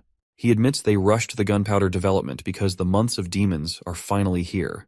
I'm starting to feel like this comic is turning into a manhwa version of Game of Thrones. Anyway, once he climbs up the city wall, the soldiers greet the prince right away. Seeing them bow their heads makes our hero feel sheepish, wishing he had taught them some proper military etiquette. The hunter points out that there aren't many demons after the first snow, but our hero tells him to stay cautious regardless. Suddenly they catch a sight of something, and there they see a demon in a distance. The soldiers start to panic, and one of them even asks if they should sound the alarm. Our hero tells the soldier to decide for himself, since he has more experience after their training. Finally, the soldier decides not to sound the alarm and puts his bow down. Our hero is relieved to see that his training of these soldiers is paying off, because dealing with the presence of the demon should be handled with caution instead of acting on impulses. The beast starts walking toward the wall, picking up momentum. The prince squints his eyes and gazes closely, wondering if it's a mutated fox. The hunter agrees, pointing out that the animal has recently been possessed, so it's not that threatening. The wolf gears up to jump over the wall, and the hunter quickly gets ready for the attack. Chief Knight Carter steps forward, shielding the prince.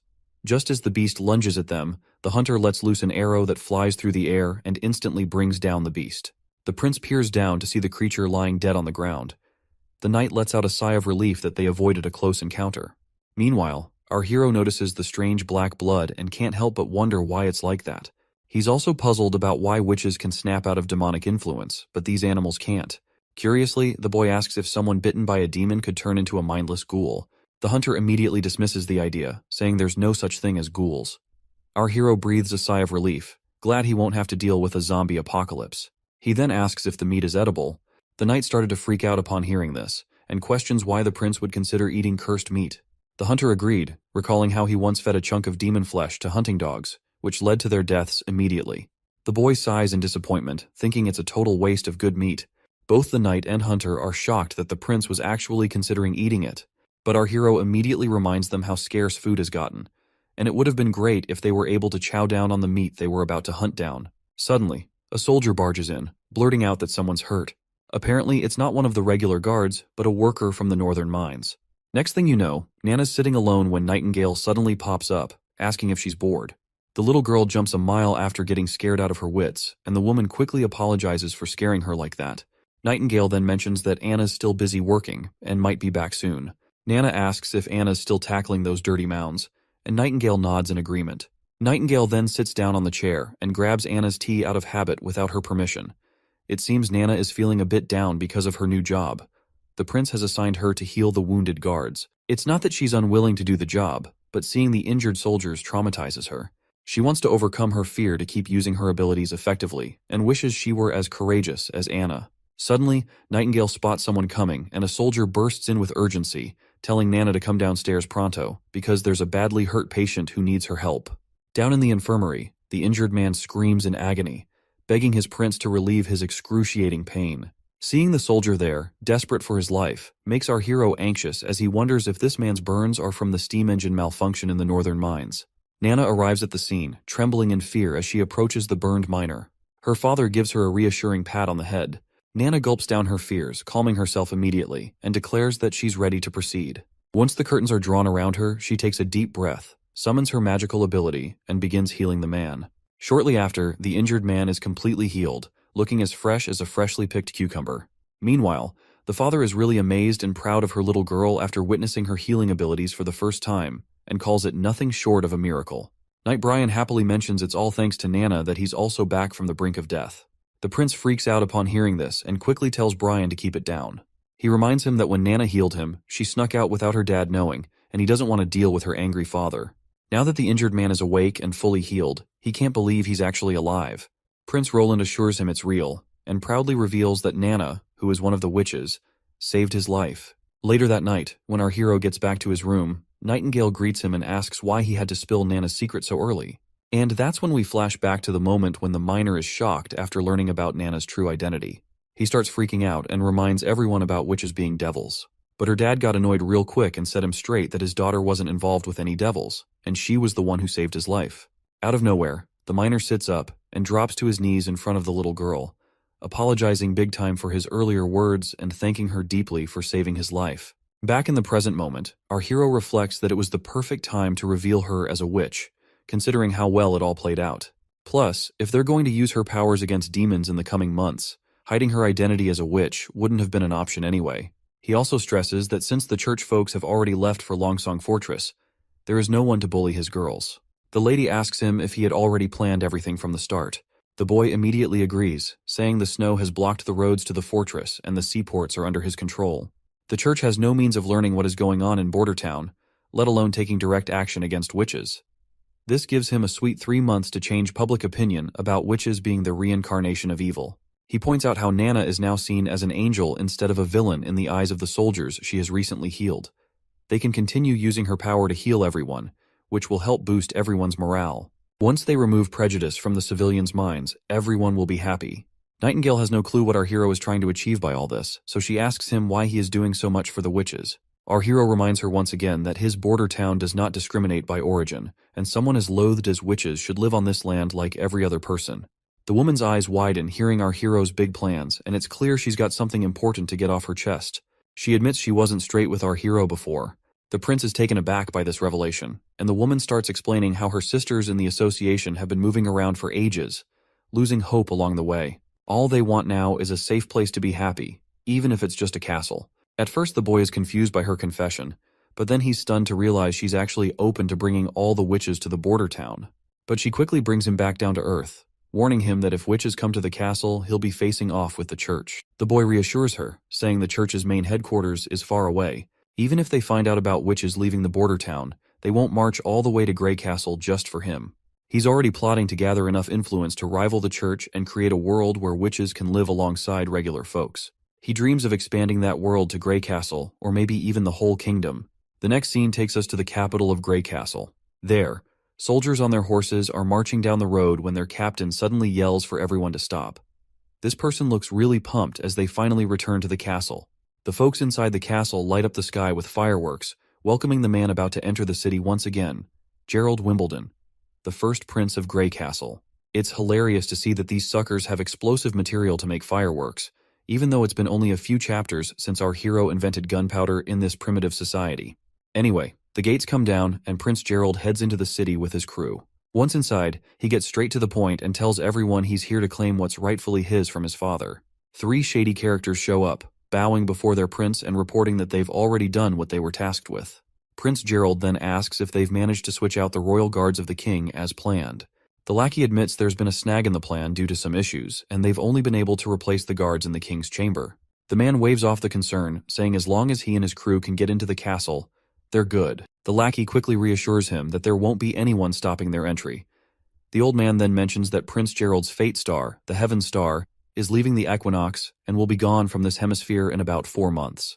He asks if Gerald remembers what that star activity symbolizes. Gerald's mind drifts back to childhood memories of playing with his younger siblings. Then, he snaps back to reality and admits he already knows what those stars mean. This means he's ready to break the rules of the challenge their father set for them, and Prince Gerald will be taking the throne of Grey Castle. Outside the king's room, the prince catches a weird odor and asks his lackey about the strange smell of blood. The old guy explains that the king had called for a servant girl who noticed the staff change when she left, so they had to get rid of her. Seems like things are getting interesting because the king hasn't been around women since their mother passed away. As he's about to enter, the old man points out there's no guard patrol, making it easier to move around. The prince scoffs that he's not sneaking in like a rat. He's here proudly to discuss inheriting the throne with his father. But if talking fails, he'll try something else. He grips his sword and leans toward the door. The scent of blood just gets stronger. Once he takes a peek inside, he finds blood and smashes through the door. Inside, he discovers his brother standing there, and the third king of Grey Castle, Wimbledon, lies dead with a dagger in his chest. The assassin behind this is Timothy Wimbledon, the second prince of Grey Castle. Seeing his older brother, Timothy claims he didn't want to do it, but had no choice. Just like the first prince had no choice other than to come here. Almost instantly, a bunch of soldiers pop up right behind the first prince and surround him, catching him off guard. The older brother asks his younger sibling how long he'd been planning this. Timothy explains that the decree their father set was like a chess game. He admits he planned to play by the rules, but the third princess started playing dirty. He also points out Gerald as a dirty player, suggesting the first prince wouldn't have rushed all the way across the kingdom to the capital without a heads up from his astrologer lackey. Seems like his lackey has also betrayed the first prince, though the old man clarifies he never lied. When the heavens move from the equinox, it symbolizes a seeker who's lost their way, but also foretells downfall. The first prince gets annoyed and yells at his younger brother, reminding him how he was the favorite son, given all the advantages by the king. Yet he killed their father. In response, Timothy grins shamelessly, pointing out the first prince's hypocrisy, since he was also there to kill the king if talking didn't work out. The first prince trembles, probably after seeing his brother dropping truth bombs so brutally. He asks Timothy if he intentionally lured him here to get rid of him as well. Timothy just shrugs, saying he didn't plan to confront their sister just by staying put to kill his older brother. He's kinda impressed their sister also saw all this coming before the decree was even written. Timothy goes on to explain he wants to end this royal decree early because his Valencia city isn't like their sister's Clearwater port, which is breeding warriors like rabbits. He needs an army, a big enough one to challenge her sister, and that's only possible if he's rocking the Grey Castle crown. The first prince gets furious and charges at his brother, but the soldiers quickly intervene. One of them strikes him from behind with a spear, forcing him to drop to his knees in front of his younger brother. Timothy devilishly informs his brother that he'll be framed for killing the king and labeled a murderer, and he will face the guillotine for his crime as well. The soldier pins the first prince down, but he keeps protesting, asking if Timothy even has the right to judge him, and vows to expose Timothy's crimes to everyone in public. But Timothy has covered all his bases. He's prepared a potion called the Silencer. Once someone drinks it, they won't be able to utter a word. After executing his brother, Timothy plans to play the grieving role perfectly. With no one else in line for the throne, he'll become king without breaking a sweat. He further tells his brother to curse his sister for the terrible fate he's about to face, while the first prince's mind flashes back to a memory once again, and the soldiers start dragging Gerald out of the place. The cunning fox who betrayed the first prince starts calling Timothy king, declaring that the crown is already his. Timothy gives the man a verbal high five for a job well done, but then he pulls out a presumably poisonous pill and tells the man to swallow it if he doesn't want to be betrayed later. Timothy looks at his father, gritting his teeth in frustration at seeing him dead before his eyes. The scene flashes back to the past when Timothy reported to the king that Gerald was on his way to the capital with intentions to forcibly take the crown. Timothy asked if the king had a plan to prevent this. The king just grinned manically, leaving the boy confused. In the next moment, the king pulled out a dagger, swung with all his force, and thrust it into his own chest, dying immediately before Timothy's eyes. Right in the middle of things, Timothy is pissed off, trying to figure out who's stirring up trouble in the fight for the crown. He's dead set on finding that bastard and showing them what happens when you mess with royalty. Looks like the women who visited the king earlier must be involved in this mess. In any case, we're back at the border town castle where everything's been pretty smooth lately.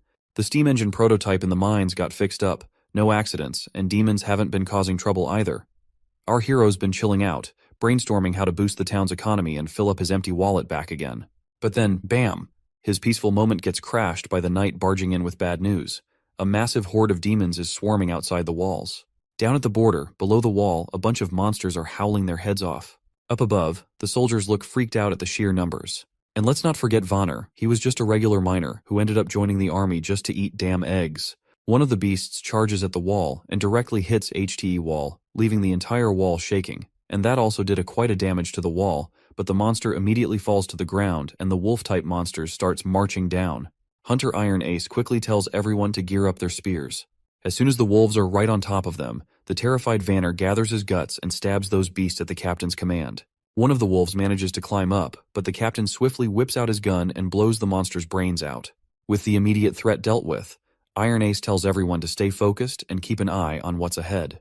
Suddenly, a soldier screams as they're attacked, their belly pierced deeply. Seeing their guts spill out terrifies Vanner to his core. The knight and the prince finally arrive at the scene. The knight tells Vanner to chill out and remember his training. Once the soldier regains composure, he snaps back to his senses and orders the others to take the injured soldier to the hospital while everyone else holds their ground and fights off the demons beneath the wall. The prince can't help but smile at the sight of Vanner showing such discipline.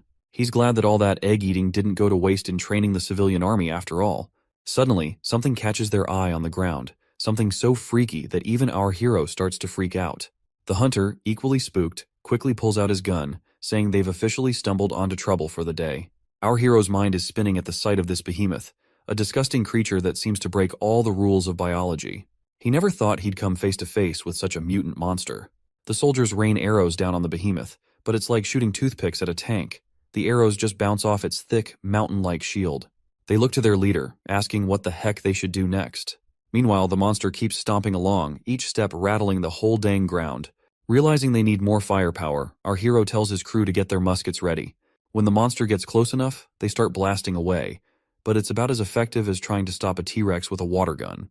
The soldiers start freaking out when even the muskets can't do squat against this monster. The prince quickly tells them to chill and orders Vice Captain Vanner to round up some guys and grab dynamite from storage.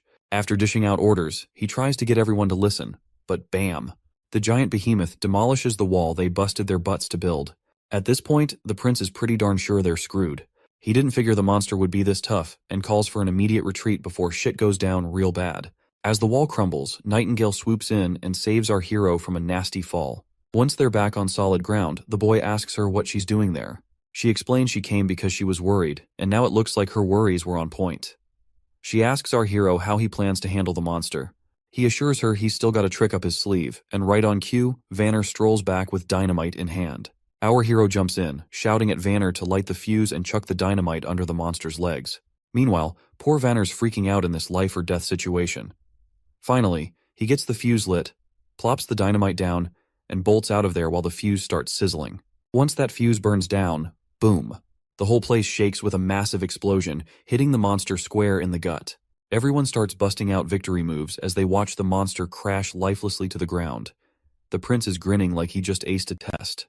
But their celebration is cut short when they spot more beasts roaring back at them, even though they're just regular old critters. But they are in numbers.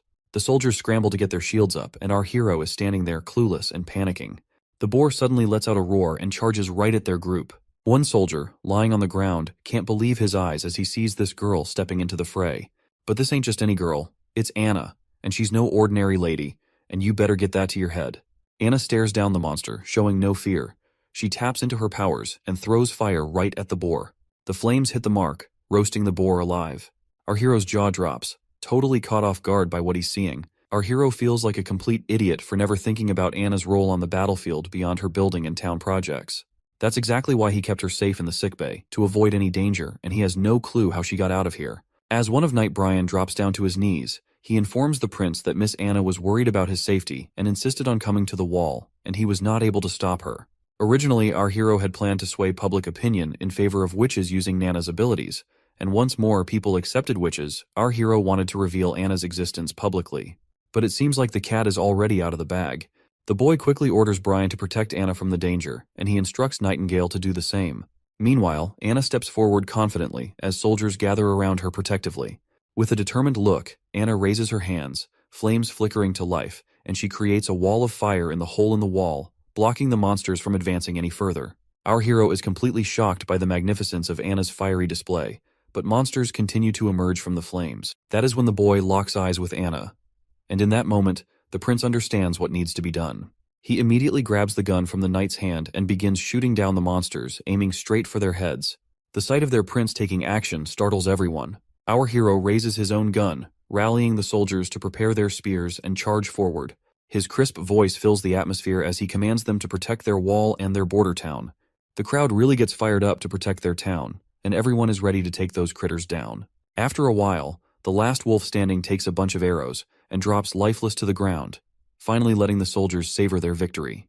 The knight is totally blown away by their successful defense of the turf. But then, the prince suddenly remembers Anna, and he starts losing his shit because he's been so busy commanding that he almost forgot about her. He's worried about how he'll explain all about her being a witch to the civilian army. As he frantically looks around for her, he notices something surprising. Everyone is showing her respect instead of calling her the reincarnation of some devil or whatever. The prince is almost clueless about this unexpected attitude toward her from the civilians. Even though her fiery power had scared him, it seems to have earned trust and gratitude from others as well. When Anna finally stands before the prince, she looks exhausted from using her powers and promptly faints, dramatically falling right onto our hero's chest. The next scene takes us to Clearwater Port at Garcia's residence, where the third princess gets the news that her father has kicked the bucket. According to the letter, her brother, Gerald the First Prince, has been fingered for the assassination and is now locked up by the guards. They're saying he didn't kill himself, but rather got slapped with an execution sentence by the bigwigs. This news really throws her knight for a loop, and he finds it all pretty fishy. After a bit of hemming and hawing, she admits her brother can be a bit of a dumbbell, but he's not dumb enough to wish for death. She lays out how Timothy's trying to shift the blame to Gerald to fool the public, but snagging control of all Grey Castle won't happen overnight. So, she's tweaking her plans accordingly. The knight, though, he's still scratching his head over why Timothy would pull such a stunt, especially when the king always favored him. That's when the princess drops a truth bomb. Timothy's scared of her. He's quaking in his boots at the sight of the black flag. She explains that Timothy's move was totally uncalled for. Sure, he's trying to pin the blame on Gerald for their dad's death, but he can't fool everyone forever. If he wants to take over all of Grey Castle, it will require a more elaborate and sustained effort. Therefore, she decides to adapt her plans accordingly. The lady decides to set sail for Grey Castle tomorrow. Her knight asks if she's planning to go head-to-head with Timothy. She tells him that if Timothy isn't waiting out the 5 years to let the decree end organically, she won't either. The knight looks anxious and mentions that the whole kingdom must be mourning the king's death by now. She jokes if he wants her to shed a tear too. The knight hastily says no and obediently drops to his knees, waiting for her next move. She then instructs him to go fetch the captain of the Black Fleet for her, because they are about to sail as soon as possible. Back in the border town, after that horrific raid by the monsters, there have been no further attacks. The injured soldiers were healed quickly and returned to their duties right away. The chief knight was tasked with using the hybrid monster shell to patch up the broken wall, making it one with the barrier. The largest factor in their victory against the large-scale invasion was undoubtedly Anna. However, it's been a few weeks since she fainted, and she still hasn't woken up. Nightingale mentions today's supposed to be her maturity day, but she's sure she is going to die in her sleep, because the pain of maturity can only be endured while awake. She somberly spills that she's seen too many witches die before her eyes, treated like animals, burned or tortured slowly by nobles for some twisted fun. The lucky ones live in exile, far from society, always chasing the holy mountain, a distant dream they can't catch. But she says Anna's not like the rest. Unlike the Association sisters, she's actually cared for here, valued by our hero, and given due respect. This, Nightingale explains, is what the Holy Mountain truly signifies: a life free from prejudice. In Anna's case, she has already achieved this. As the memories of Anna flood our hero's mind, her strength, her resolve from the day one to the moment she vowed to stay with the prince, he clutches her hand tightly, refusing to let her slip away. Just as midnight strikes, Nightingale notices Anna's puberty beginning, sensing the magic within her body stirring. A candle nearby starts glowing with an eerie green hue, startling our hero, who wonders if it's the work of demonic spirits. But there's no visible change in Anna herself. Then, unexpectedly, the candle's flame dwindles, causing a wave of anxiety, especially for the young Nana. The candle flickers back to life with that bright green energy, surprising everyone again. Suddenly, Anna opens her eyes, which shocks everyone present. Prince Roland hurries over, immediately asking how she's feeling. Thankfully, Anna seems totally okay. She reaches out her hand toward our stunned hero, and he's not quite sure what to expect. But then, a flame bursts to life over her palm, glowing in that vivid green color, which catches everyone off guard once more. After summoning his courage, Prince Roland cautiously reaches out to touch the flame. Just as he does, the scene shifts into the office, where we see our hero's bewildered face. He is shocked to hear that Nightingale has decided it's time for her to leave the border town. She remarks that Anna not only woke up but also survived being possessed by demons, something totally unexpected and unexplained. She suggests that Anna's new ability with those green flames seems to be fully under her control now, synced perfectly with her mind. Anna can adjust its heat, manipulate it, and even move it within a 5-meter radius whenever she wants. But she's still confused over how she dodged that painful experience, given her super strong magic. The guy figures maybe after she used up all her magic at the border, her magic tank was running on empty, which might have toned down the demon pain. You know, witches are all about magic stuff. Since witches gotta keep their powers hidden from the civilians, all that magic energy builds up inside them. So when they hit maturity, bam, it's like a pressure cooker of magic causing them agony. Nightingale nods along, seeing the logic in his theory, and decides she's got to jet back to the association pronto. Winter's coming, and there's going to be a bunch of witches hitting puberty soon. She vows to bring any survivors back here to Prince Roland's town, hoping he'll take care of them like he did with Anna. But Prince Roland tells her to stay put. Maybe wait till the demons have stopped popping up and the weather settles down. Nightingale smirks, saying even getting to association a day early could save lives. Plus, she assures him the demons won't be able to detect her, so she's good to go. The prince then asks about her own awakening, to which the woman brushes it off, saying it's the start of spring and there's no need to worry since she has gotten used to the pain. Still, he advises her to take care on the road. Before disappearing, Nightingale pays her respects to Roland one last time and vanishes abruptly as usual. Her sudden disappearance leaves the prince unsettled because he's never been a fan of her habit of appearing and vanishing without warning. Sitting back, he sinks back into his thoughts, mulling over how if his theory about witches turns out to be true, it could be a game changer. He then looks over at his ridiculously long to-do list, realizing there's a mountain of tasks waiting for him. But just as he starts pondering where to begin, his consultant bursts in with urgent news. A messenger from Longsong Fortress has arrived. The ambassador seems unusually anxious, and the prince wonders if things are going south for Longsong Fortress. His eyes widen as he reads the message. The king has passed away. Redhead, the ambassador, quickly clarifies he's there under orders from Duke Rayan. The royal decree for the 5-year challenge has ended, and Majesty Timothy Wimbledon is now the new king of Grey Castle. The ambassador leaves our hero totally shocked when he reveals that Timothy wants to reward the Prince Roland with new territory and a new position. A moment later, the consultant expresses his grief over the king's death at the hands of the first prince and asks what they should do next. The prince reveals that everything about the situation seems too suspicious to believe, and he will decide after monitoring his two sisters' movements. He admits he doesn't know much about the fifth princess's motives, but he's sure she's not the type to take risks, so he wants to follow her lead. He's also certain that the capital will likely descend into chaos with this power shift, and their priority should be to safeguard their families. With that in mind, he tells his consultant to instruct the chief knight and all castle staff to write letters home. The prince wants to ensure that everyone's families are escorted to other towns to hide. The consultant expresses his gratitude for the prince's careful consideration. The prince also tells his consultant that he wants to stop exporting the town's metals and will only sell gems and rocks to Willowtown, as he wants to use the metals for himself to make more machinery. Additionally, he plans to incorporate more civilians into the army and train them accordingly. He feels smug as he considers the news that the ambassador brought a blessing in disguise. Roland is confident that as long as he hunkers down in Bordertown, someone will try to bite him, such as Duke Rayan from the Longsong Fortress. Once the months of demons pass, he is pretty sure that Duke Rayan will try to extend his influence across the western side of the kingdom under the new administration, and this is precisely what Roland wants. Industrialization is his priority, but what he lacks most is people.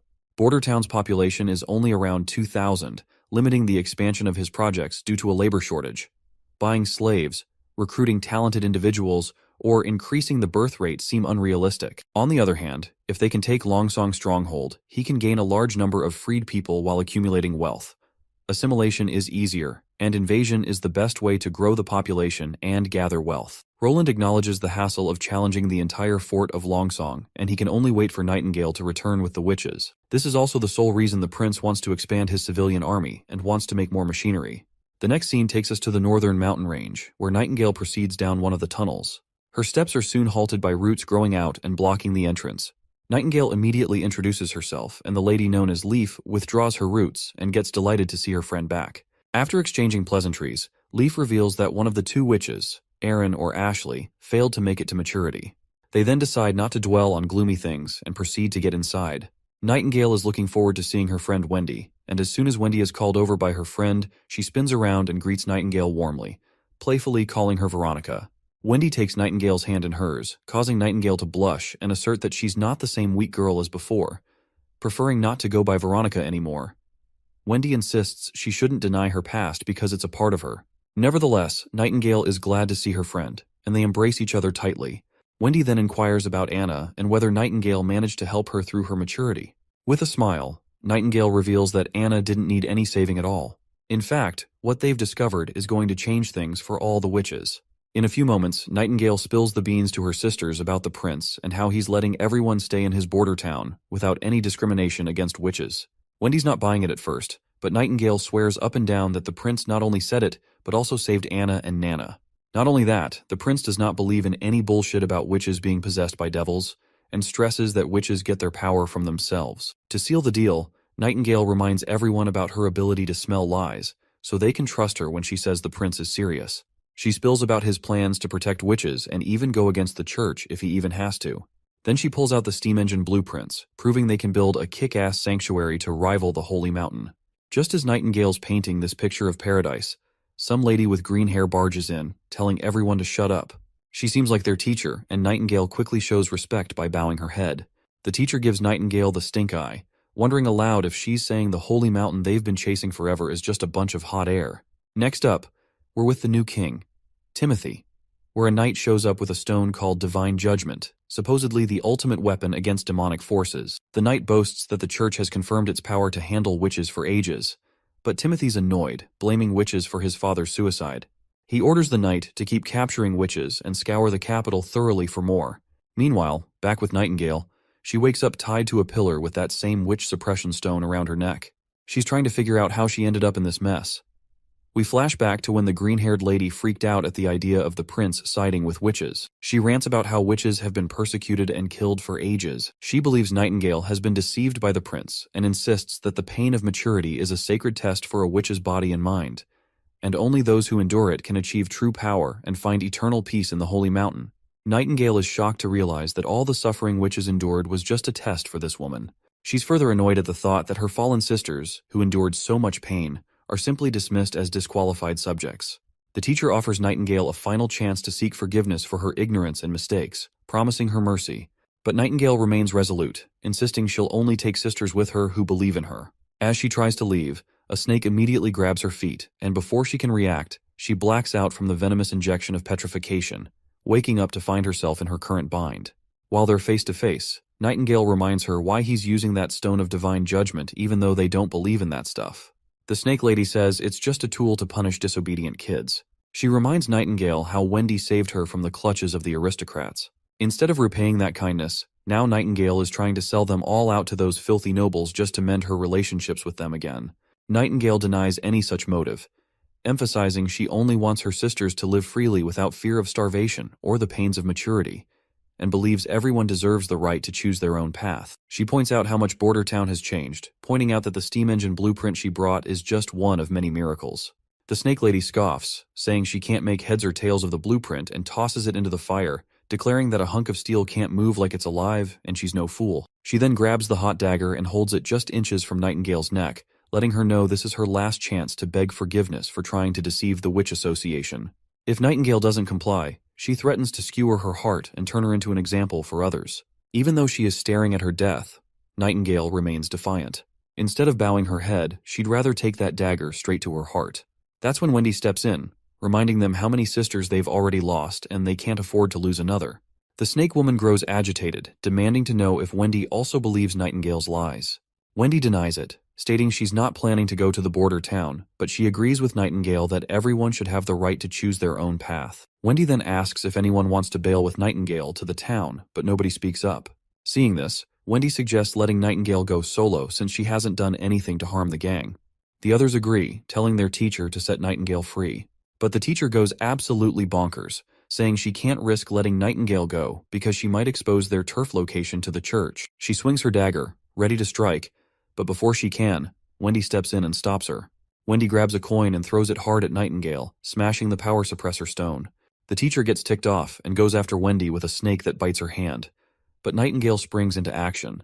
Before the teacher can react, she's screaming in pain with a sword in her chest, causing her to collapse to the ground. Before anyone can react, Nightingale and her friend start to disappear and exit the tunnel. Wendy doesn't seem to be in good spirits because the poison from the snake bite is spreading across her hand. To stop it from spreading further, Nightingale reluctantly grabs her dagger and severs Wendy's hand from her body. She keeps the hand with her, confident that Nana can heal it back soon. They've been walking forever, and it took them 3 days just to get here.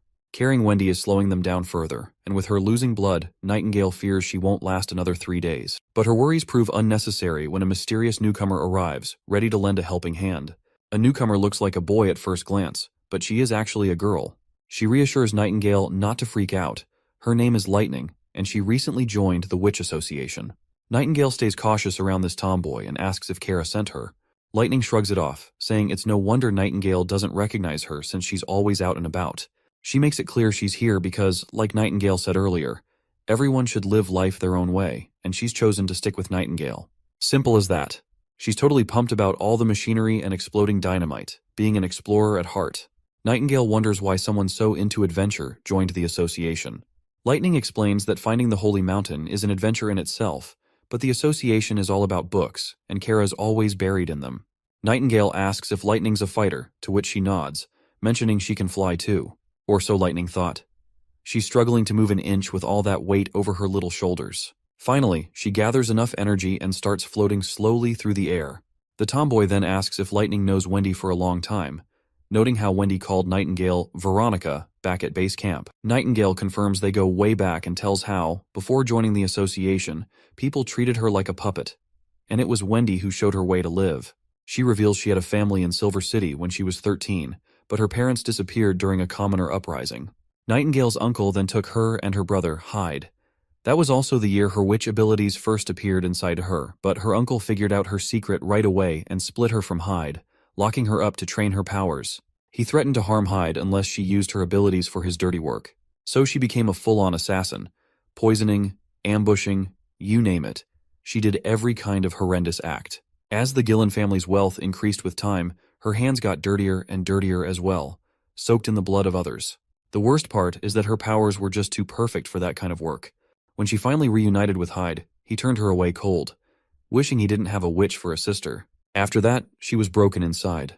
When maturity hit, she managed to survive the pain, and her powers also intensified. The prison bars couldn't contain her anymore, so she broke free, killed her uncle, and left with no direction. It was then she found Wendy, who was like a spark of warmth in her cold world.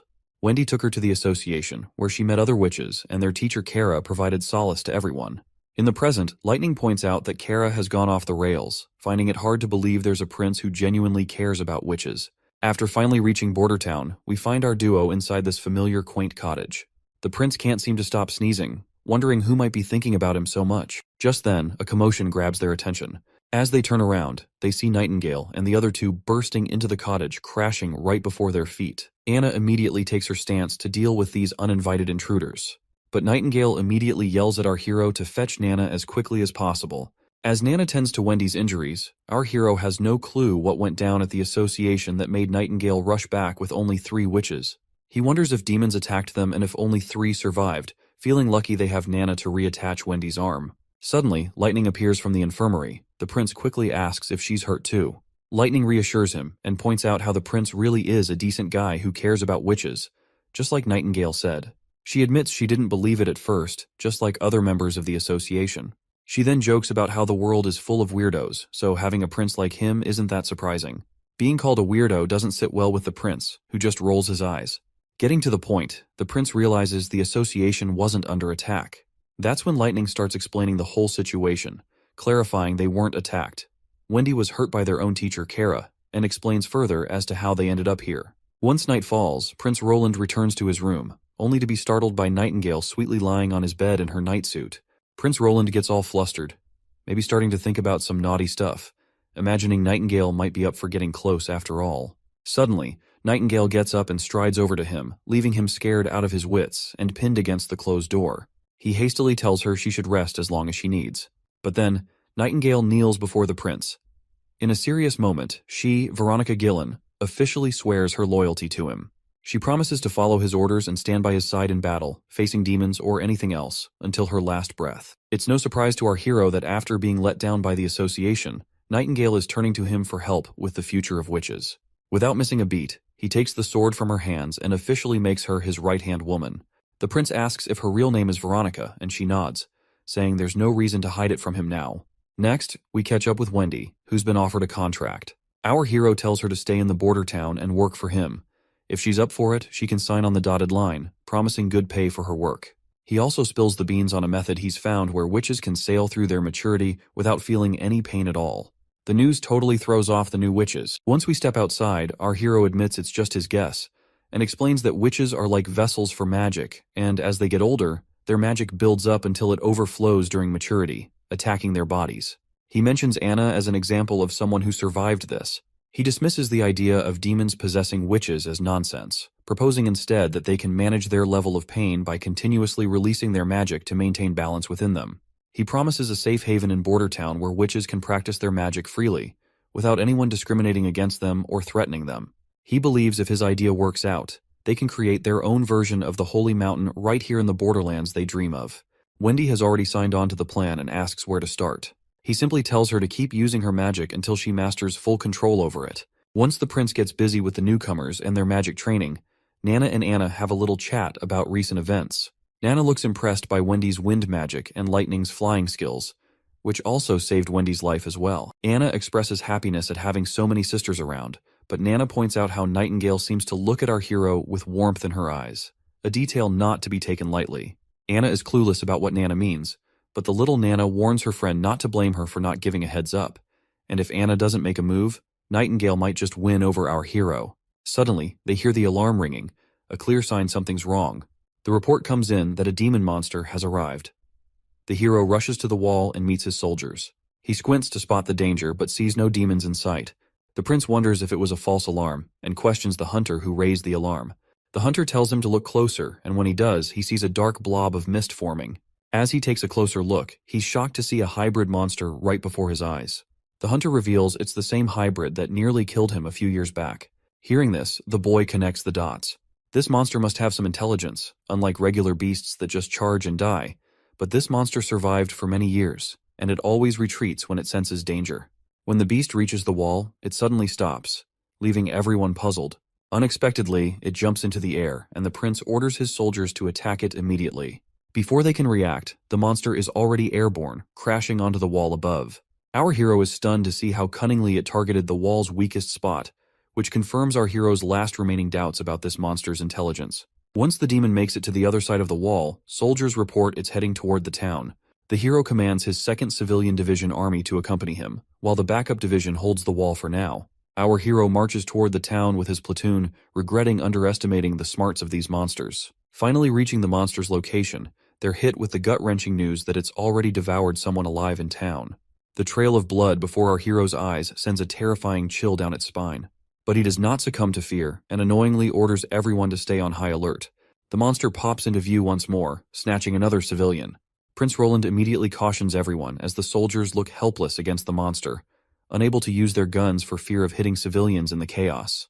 Not only that, the soldiers can't even get close to this monstrosity. Iron Axe commands his soldiers to get on rooftops and higher ground to aim precisely without harming civilians. Soldiers immediately climb up to the rooftop to take their positions. Despite the odds, soldiers manage to shoot over the monster's overgrown head, but they slightly miss their mark. The monster glares back with an annoyed face. But before it can strike, Iron Axe closes in and blasts the monster's head right away, finally avenging the innocent lives taken by this monster. In the Hermes perimeter, north of Grey Castle, a gigantic mutated creature crawls its way toward the towering wall. The knights on the wall tremble as they witness the enormity of the approaching monster. Upon finally stepping on the rooftop, the creature drools and immediately perks up at the sight of the humans nearby. Without hesitation, the monster opens its massive mouth, unleashing an entire army of monsters marching out from its belly. The soldiers realize they're trapped with no escape route in sight. Still, they immediately start running in the opposite direction while a creature in the sky keeps following the soldiers. Eventually, when they reach the inner city's north wall, they find themselves waiting for the gate to open. The girl reveals to us that the whole outer city has been wrecked by the monsters. They've got to defend the church, but with only a handful of soldiers and monsters right on their tails, it looks like a tough fight ahead.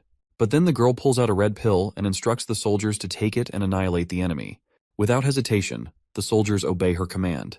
As they swallow the pill, they feel a surge of energy coursing through them, empowering them to march forward against the monsters.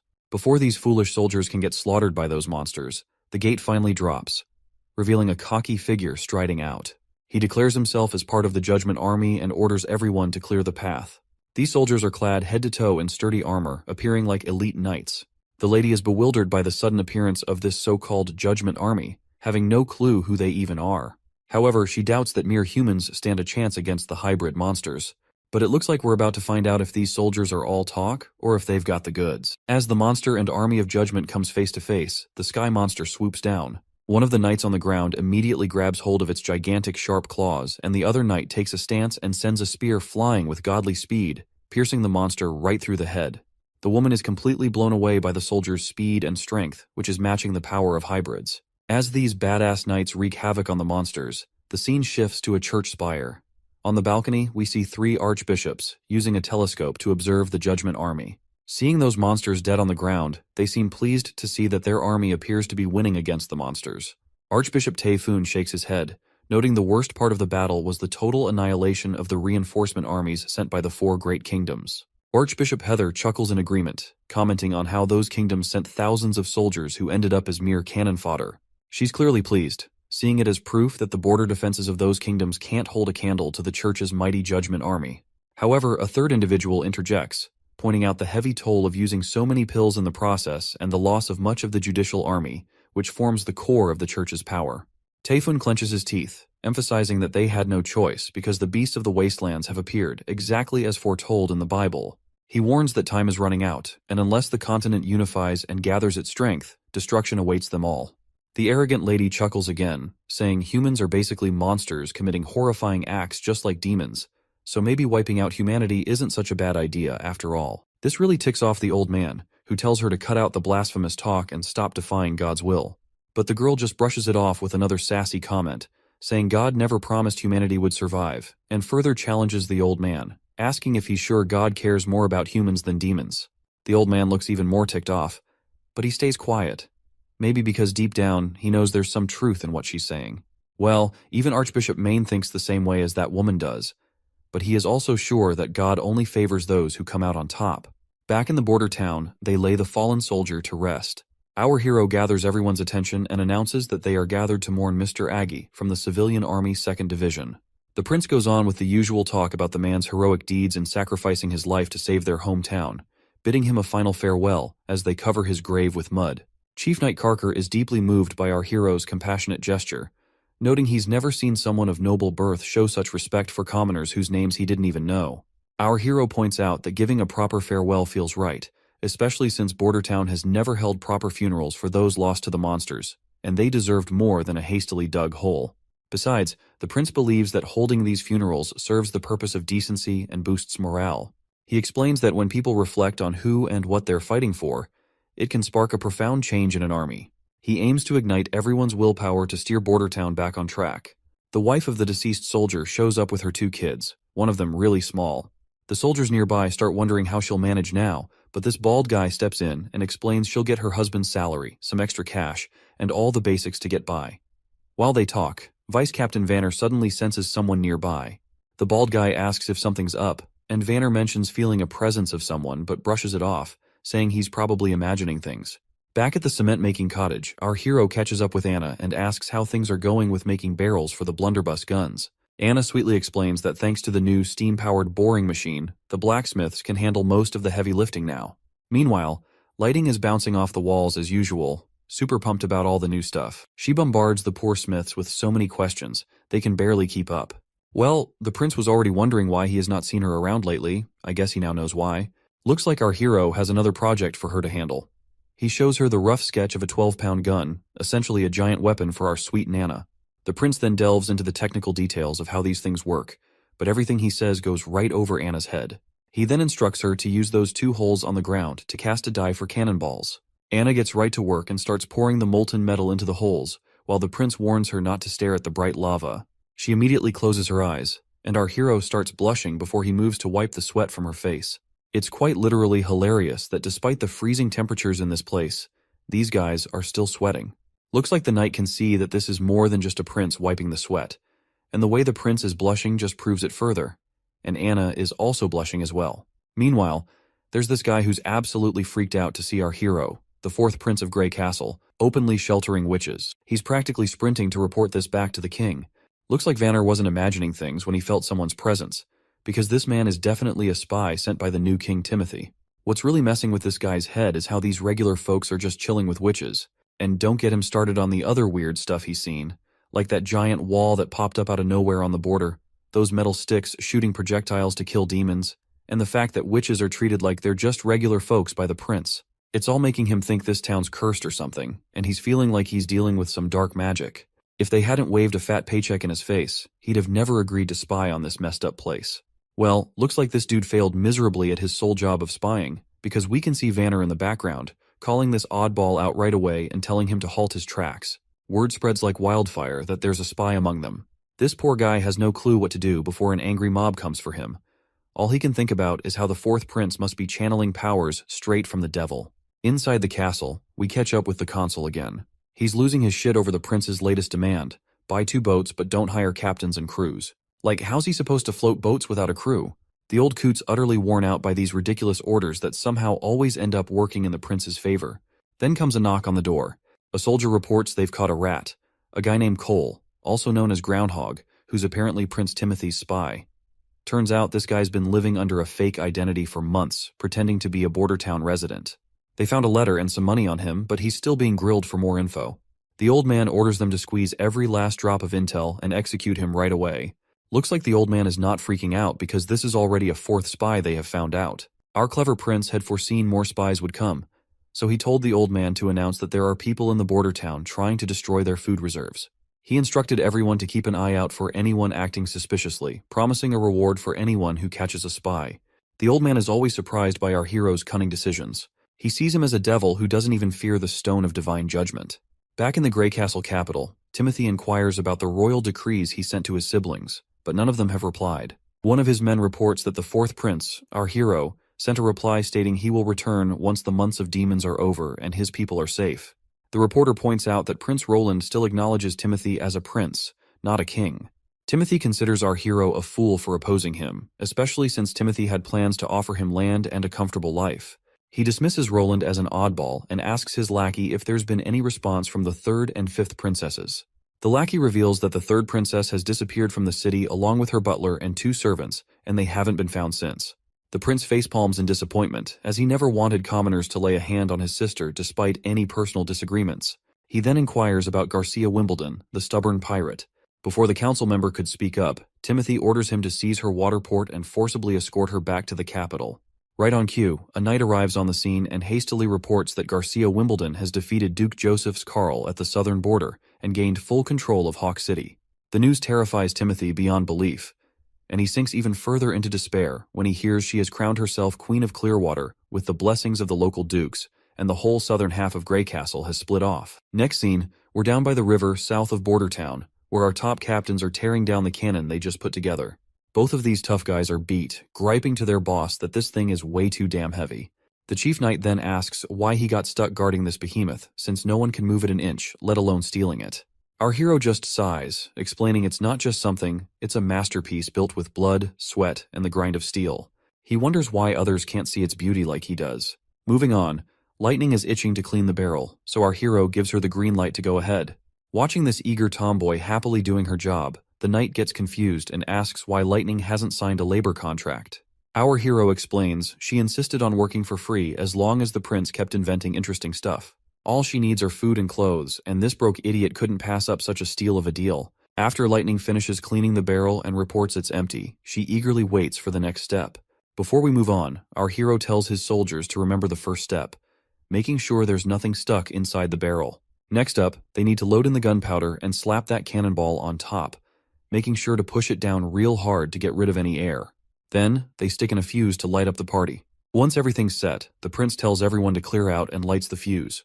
It starts sizzling right away, so everyone covers their ears to save their eardrums. Boom! The cannonball goes flying straight at the dummy and punches a hole right through its chest. While the hunter prays to God to see such devastating power, Vanner is also blown away. Even after smashing the dummy, the cannonball keeps going for another 100 meters, proving our mission's a total win. A 12-pound cannon can theoretically reach thousands, so these results are solid for a first shot. The knight respects the weapon's power, but worries it's too heavy to lug around. Cleaning, loading, and carting cannonballs and gunpowder is a hassle. Our hero nods, saying the effort's worth it if it means slaying hybrid demons effortlessly. He's already thinking of using ships to solve the weight problem, and has enlisted the old consul's help in acquiring sailboats from Willow Town. Wendy's wind control will increase transportation speeds for both civilians and cannons, aiding their strategy against the Duke of the Longsong Fortress. He envisions a pincer attack by approaching the Duke's army from the rear. So much for his boat dreams. The old man burst his bubble by saying they can't afford any sailing boats. A double-masted sailboat costs a whopping 120 golden coins, and that doesn't even cover the crew, which runs about 200 golden royals. Even if they blew all 315 golden coins they have in their treasury, they'd only get the boats, with no pay left for the civilian army next month. Back in the office, our hero keeps arguing with this stubborn geezer that he doesn't need a crew. But the old man keeps insisting that's not how things roll in Willowtown. Boats come with crews. If he wants a boat, he's got to hire them too. But then the prince gets this bright idea to buy boats from another town. But the old man shoots him down again, saying all the major ports are too far away and it'd cost a fortune to bring boats here to Border Town. But then our hero comes up with a crazy idea. Why not build a boat themselves? He says they don't need anything fancy, just something to float since Wendy will handle the steering. A simple flat-bottomed barge would do the trick. But then the old coot brings up another problem about the materials they'll use. Our hero confidently suggests using light wood, but then he realizes a boat of logs might not be as durable and reliable. He even considers having Anna help weld a proper metal boat, but he's already used up all the metal-making guns and stuff. Then, the idiot remembers they have tons of concrete left over from building the wall. He suggests using wood for the base and reinforcing it with steel rebar, then making the rest of the boat out of concrete. We don't need to waste any more time figuring out how he plans to make this boat happen. Let's just wait for our hero to finish up the blueprint and get started. Before long, we're down by the riverside at a makeshift boat workshop. They've already put together the basic structure of the boat. When Lightning sees the giant thing, she cracks a joke about it being a massive bathtub fit for a king's lavish baths. Our hero chuckles and corrects her, saying they're actually building a boat, not a bathtub. But Lightning is still skeptical. To her, it doesn't quite look like any boat she's seen before. While they banter back and forth, Wendy's happy to see Lightning and our prince getting along just fine. To which, Nightingale points out that getting along with others has always come naturally to Lightning. She was just as energetic back in the association days. The mention of the association immediately saddens Wendy out as she worries about her other sister's safety. Back in the mountain range, we see the witches marching down. As they walk, one of the sisters alerts everyone about the presence of demons. The teacher quickly tells Lady Leaf to lay her down and help the others. Lady Leaf gently puts her injured teacher on the ground. As the monsters approach, the witches stride forward to face them. Meanwhile, the teacher blames Nightingale for their sorry state and vows to get payback once she finds the holy mountain and gathers more witches. She hasn't forgotten about Wendy and Lightning either, feeling betrayed by them. When the monsters leap at them, Lady Leaf works her magic, summoning roots that grab the beasts, while Zephyr, another witch, sucks the air out of their lungs. Seeing the girls take down those monsters puts a grin on the teacher's face. She's sure that with their combined effort, they'll bring the church crashing down once they reach the holy mountain. The teacher decides to take a breather for a while here, but suddenly she's left in shock by what she sees before her eyes. She wonders aloud if this could be the holy mountain. Before them rise skyscraper-like structures that couldn't possibly be built by humans. The sight brings a giant smile to the teacher's face as she believes they've finally found the holy mountain. However, the others are not convinced. According to all the books, the holy mountain is supposed to be a serene and abundant place, which is drastically different from what they're seeing. Despite Leaf still being unsure, the teacher is going nuts over the grand structures and is absolutely convinced this is the holy mountain. Leaf hesitates to voice her doubts, recalling what the teacher did to Nightingale when she disagreed. Feeling she has no other choice, Leaf reluctantly starts walking forward. She's certain that if they don't explore further, the teacher will never rest. As they're walking, one of the witches suddenly drops dead. Lady Leaf tries to pause to mourn her friend, but the teacher snaps at her to keep moving forward, warning that stopping could mean their own death at nightfall. Leaf starts crying, torn between grief and the teacher's urgent commands. The teacher insists that lingering here would only invite demon attacks. They continue on, but then another witch realizes the supposed mountain they were aiming for has vanished. This sight shocks the teacher, who, let's face it, acts more like a tyrant than a caring leader. The teacher sinks into despair, recalling a city that's like an unreachable illusion in the sky, disappearing every time with the sunset. The snake woman declares it was all just an illusion, something she'd heard rumors of typically occurring at sea, but seeing it on land was unheard of. Suddenly, something approaches them, confirmed by another witch to be 3 demons once again. But this time, it becomes clear this new threat is not just a regular demon. This mysterious entity attacks one of the witches with some weapon, leaving Leaf frozen in place as her friend is struck down, a long spear piercing her chest in an instant. Leaf stares at where the spear came from with disbelief. Before them stand hybrid creatures, riding demonic beasts. Looking at their ripped bodies, it's no wonder they took down the girl with just one blow. One of the witches immediately uses her abilities to turn the ground into a swamp, but the creatures effortlessly leap from their mounts and land right in front of the women. One monster swings its hand, smashing a witch with brutal force, splattering blood everywhere, leaving the sisters absolutely terrified out of their minds. The beasts then turn towards the remaining sisters, who stand petrified and trembling in their boots. Suddenly, another monster fixates on a redhead among them. Her face pales as the creature approaches, its grotesque tongue-like appendage dangling from its mouth, which is a far cry from any normal tongue. Before the beast can reach her, it's struck by a fireball. Though it annoys the creature more than hurts it, the redhead grabs the hand of the traumatized orange-haired witch and urges her to run. But the orange-haired witch is so shaken that she's forgotten how to move. Another witch decides to confront and pulls out her puny bow, which, let's be real, looks like a toy, and she's brutally kicked by the monster right in the chest. She goes flying and sprawls on the ground, and it wouldn't be surprising if she died from that single blow. Despite seeing her friends drop like bugs, Wendy uses her root magic once again to try and immobilize one of the monsters, wrapping it from head to toe. The snake lady sends her snake to crawl around the beast, and together they bring the formidable creature to its knees. Wendy urges everyone to run while she keeps the monster restrained. Meanwhile, the other monster immediately retrieves a spear from its back. As it tries to throw the spear, its feet sink into the swampy ground. However, the monster manages to throw the spear with incredible speed, leaving only a trail of pink light as it goes straight for its target, leaving nothing but a haze upon impact. Well, surprisingly, Wendy manages to narrowly avoid the attack, but suddenly the other monster unleashes its electrical powers, zapping everyone in range. Once everyone is down, only Wendy and the cocky snake women remains. Wendy still does not want to accept this reality as how their world turned upside down in a short time. The monster walks forward toward the snake lady, and in the next moment the monster extends his giant hand and grabs her right away. As he lifts her up, she unleashes her poisonous snakes, and one of them bites the thing we thought was a tongue protruding from the monster's mouth. As soon as the snake sinks its teeth into the monster's appendage, a red fog starts leaking out. The monster annoyingly grabs the snakes with its bare hands and squeezes them hard enough. Tears of agony well up in the teacher's eyes while Wendy watches in horror. Suddenly, the demon drops the snake woman to the ground, while he himself appears to be choking and struggling for breath. You know what? This snake bitch totally deserved every bit of it, because she was getting under my nerves ever since she popped up into this story. Anyway, the monster's legs tremble and it collapses to its knees. The red mist completely drains from the container on its back, and the giant creature slumps lifelessly to the ground. It seems Wendy has started to piece together how to deal with these creatures. She then looks at the other monster flailing in the swamp, screaming and trapped. She spots that weird appendage, and takes a wild guess it might be their weak spot. Summoning her strength, she rushes over to her fallen sister and grabs the crossbow. With determination in her eyes, she aims straight for that appendage, yelling as she lets the arrow fly, hell-bent on avenging her fallen sisters. When the arrow hits, red mist starts pouring out, sealing her victory. Throwing the bow aside, Wendy drops to her knees with a heavy heart. The monster keeps oozing that red stuff as she's surrounded by her sisters' lifeless bodies. Tears stream down her face, her sobs echoing in the quiet aftermath. Back at the Battleground Hospital in Bordertown, it seems Nana's time to hit her maturity has arrived. Everyone watches anxiously as she lies in bed, asking if she's going to die.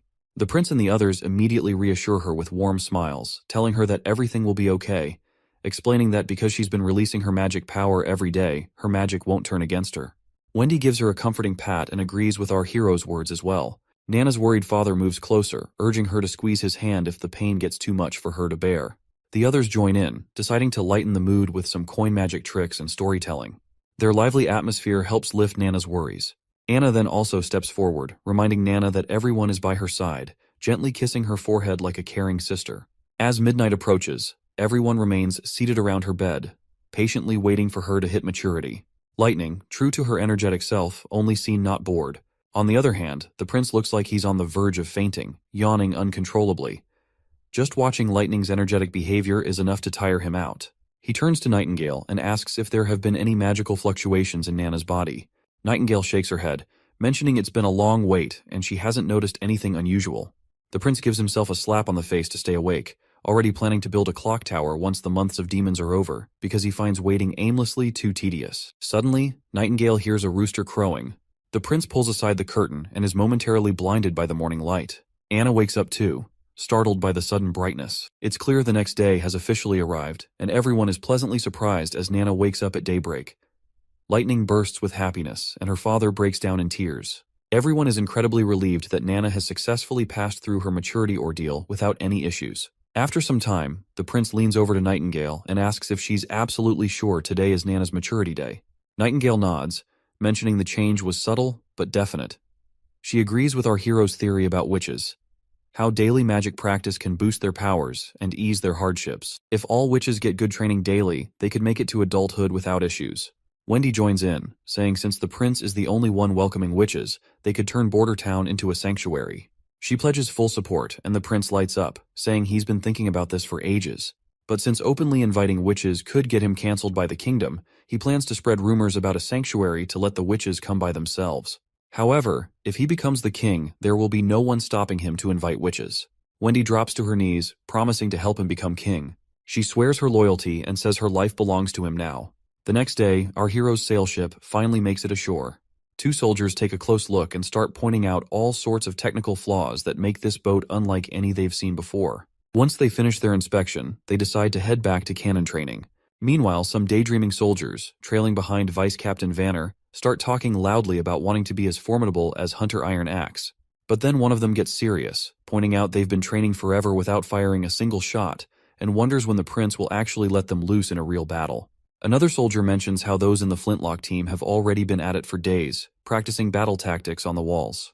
That's when Vanner starts to wonder if our hero really plans to use the cannon team against demonic beasts. But, considering how heavy and bulky the cannon is, it's not exactly ideal for transporting up onto the walls. Finally, it clicks for Vanner that their master's strategy involves using the cannon on the sailing boat, not just against beasts, but against a strong army.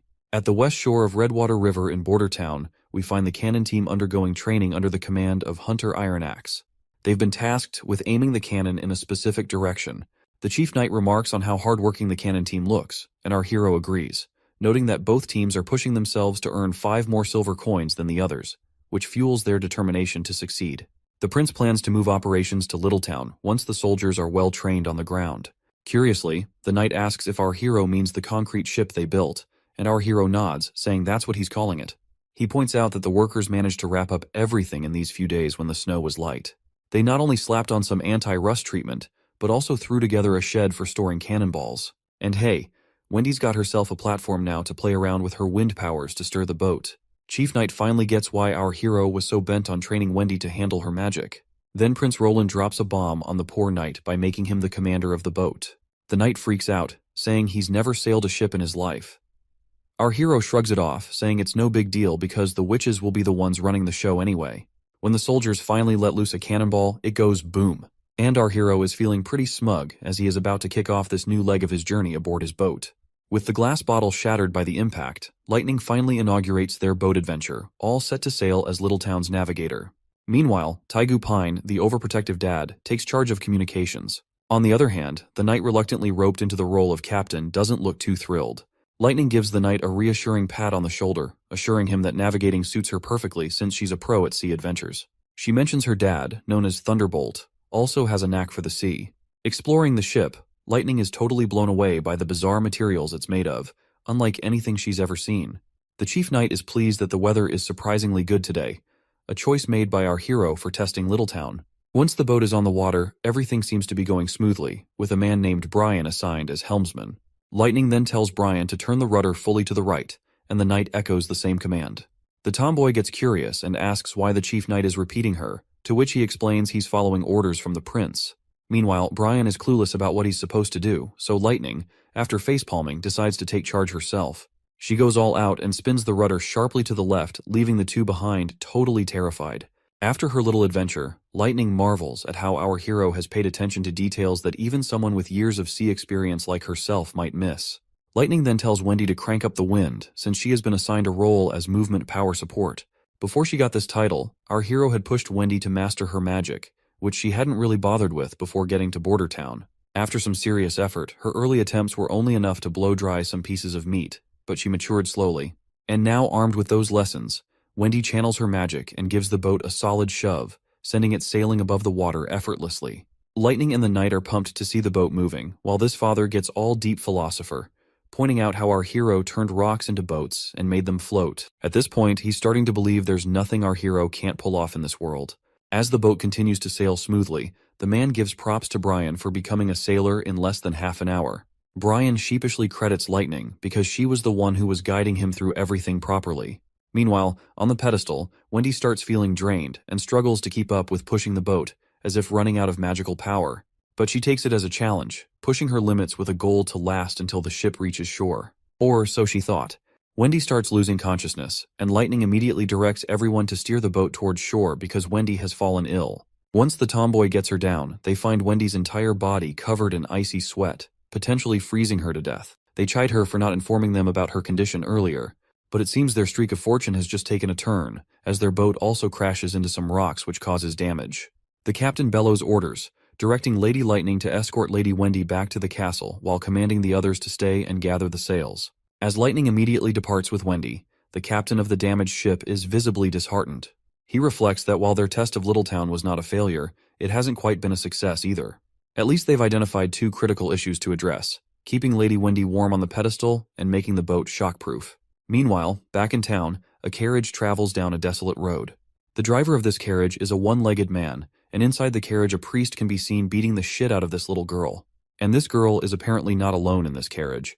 The carriage driver couldn't help but feel sorry for the girls, even though the man inside the carriage seemed to be their only lifeline. Without him, these girls would have likely frozen on the streets. When the man steps out of the carriage, the driver asks if they are all orphans from Wolfheart Kingdom. The priest nods, explaining that churches in the kingdom take in children when food and clothing are scarce. And since church ends up taking tenfold kids nowadays, the priest is glad that they have a driver someone like him to rely on.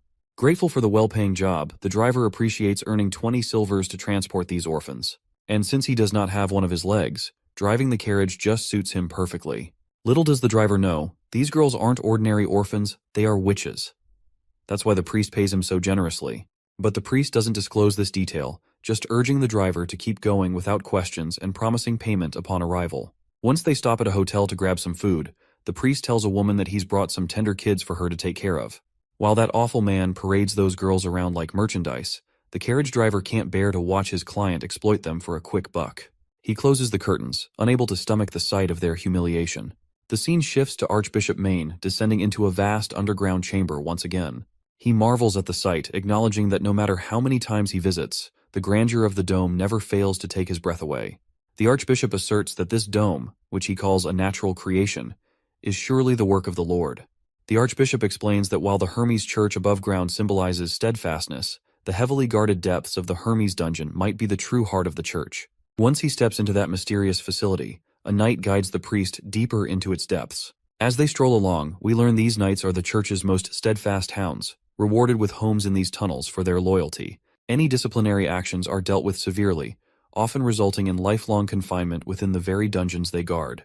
Other tunnels house libraries filled with church literature, historical documents, and notably, the prison where those unlucky criminals rot away for good. Through another door they go, entering the prison where desperate voices beg for freedom, willing to trade their lives just to escape. The priest stops before a particular cell, secured with a large lock. He instructs the knight to wait outside and, once alone, he urges the prisoner inside to eat properly. The priest reminds him that his meals are among the best, though alcohol is understandably excluded. Well, the man in the prison is apparently the King Wimbledon, and he questions if the priest would even have anything to eat in a place like this, while lamenting 6 months of isolation without any news of his son and daughter. The priest appears reluctant to disclose anything, but finally shares the grim news under the king's pressure. Gerald Wimbledon, the king's first son, was executed on Timothy's orders for regicide. The third prince, Garcia, has declared herself Queen of Clearwater, setting the stage for an inevitable clash with Timothy. As for our hero and the fifth princess, they are alive, but there are no significant updates to report. The old man is completely shocked by the news about his first son. He can't hide his sadness as he asks the priest why he waited so long to throw him in jail. King Wimbledon then reveals that the priest used a witch to create a body double of him to get rid of his first son. He acknowledges the church's growing influence across the kingdom, but demands to know why the priest is causing his beloved children to fight each other through royal decrees. He makes it clear that he would never have allowed such strife among his kids. The priest responds by saying that his children are now adults making their own decisions. He points out that his daughter, Garcia Wimbledon, took over Clearwater Port 5 years ago and wouldn't sit back while her brothers fought for the throne. Furthermore, he emphasizes that the church couldn't afford to waste time and had to remove the King Wimbledon to firmly establish their control over the kingdom. The priest declares that the continent will no longer be divided among the 4 great countries which are Dawn, Wolfheart, Everwinter, and Greycastle. Instead, it will unite as one land under the church's rule and governance. The old man, looking defeated as hell, drops to his knees, blood's dribbling from his mouth, but he still manages to spit out that he'll be waiting for the priest in hell. The priest, not giving a damn, brushes off the whole hell thing, saying their moves are all part of the church's grand plan. The king kicks the bucket right there, probably poisoned. But who knows? The priest sees this as their golden ticket to power, and he is preparing to take down the real enemy they have ahead of them. I guess he is talking about the demons, the true enemy they have yet to repel for the greater good of humanity. Honestly, church politics never really did it for me, but this series has been a wild ride. Can't wait to see what our hero gets up to next. Back at the Witches' Association camp in the mountains, the witches who stayed behind are mourning their fallen sisters who died because they did not make it through their maturity. One of them speaks up, worried about their next steps. They barely escaped death themselves, and now their sisters who went off to find the holy mountain haven't returned in 2 weeks. Their food is also running low, which is only adding to their anxiety. Suddenly, they hear footsteps approaching. It's Lady Leaf. She enters the tunnels and drops to her knees, completely exhausted, and her face eventually meets the floor. Rewinding a bit in time, we find Lady Leaf walking a desolate path, her face pale from the harsh weather and hunger gnawing at her belly. Suddenly, her maturity hits hard while on this desolate journey. Just as she's grappling with this personal battle, a monstrous figure appears right behind her. Startled, she turns and begs for help, only to snap awake abruptly from her nightmare. As she sits up, Hummingbird tells her she's been out cold for 2 whole days. The other witches gather around, looking worried. One of them apologizes for discussing serious stuff right after she's woken up, but the sister insists they've already hashed it out. If Kara doesn't come back, Leaf will have to step up as the teacher to keep the association from falling apart after the recent losses. Without a second thought, Lady Leaf decides she's going to find Nightingale. This bombshell leaves everyone stunned. They're hesitant to believe Nightingale's tale about Border Town, unsure if they can really trust her. Lady Leaf then reassures everyone that they can find a safe place to rest, while she assesses the situation first at the Border Town. She instructs the purple-haired witch to take the role of teacher if she doesn't return, citing her experience as a former member of association. She places her faith in their hands, emphasizing that if Nightingale's information is accurate, Border Town will become their new holy mountain, potentially ending the need for their current association. Meanwhile, back in town, our party confronts some monsters. When one of the creatures vaults over the wall, Vanner thrusts his spear into its belly. However, as he tries to lift the monster, the spear snaps in half, causing the creature to crash back to the ground. The vice captain quickly orders the muskets to be prepared, and they promptly follow his command, shooting down the monsters without delay. One of the soldiers offers a spear to the vice captain, who is surprised to see a young boy named Claw there. Claw explains that he goes wherever he's needed to help. As the monsters lie defeated on the ground, the captain acknowledges that while they don't pose a significant threat, they must remain vigilant. He expresses his thrill that ever since our hero took charge of Border Town, they've been able to repel these terrifying monsters. Previously, it was only possible with the help of Longsong Fortress, but now even the town's commoners can fight thanks to our hero's leadership. He notes our hero's consistent presence on the mountain during times of danger, standing alongside ordinary soldiers. Suddenly, a hybrid monster appears, and a soldier promptly reports it as a winged lion hybrid. Lightning eagerly steps up to take on the monster, but our hero advises him not to rush. They stick to the plan. Lightning will act as bait to draw the demon's attention while ensuring she stays at a certain height. The monster lands on the wall's surface, and Lightning, brimming with confidence, decides to go for it, assuring everyone he won't disappoint. The prince officially initiates the hunt, but Lightning's confidence is momentarily shaken when he remarks that our hero's determined roar sounded more like a whimpering dog. After blurting out this unexpected comment, Lightning vanishes, leaving our hero unsure how to respond. He even asks the other ladies if he sounded that weird, and they reluctantly agree. The prince tells the ladies to stick to the plan and stay safe, and they nod in agreement. With a smile, the prince looks up at the sky, pleased to see everything going according to plan. Meanwhile, the monster is getting increasingly annoyed as our mischievous tomboy keeps pelting it with pebbles. She eggs the monster on, and it roars back at her. She dashes around it, teasing and taunting like she's playing tag with a giant cat. The monster gets frustrated and smashes the ground with a mighty blow, but Lightning is still enjoying the game.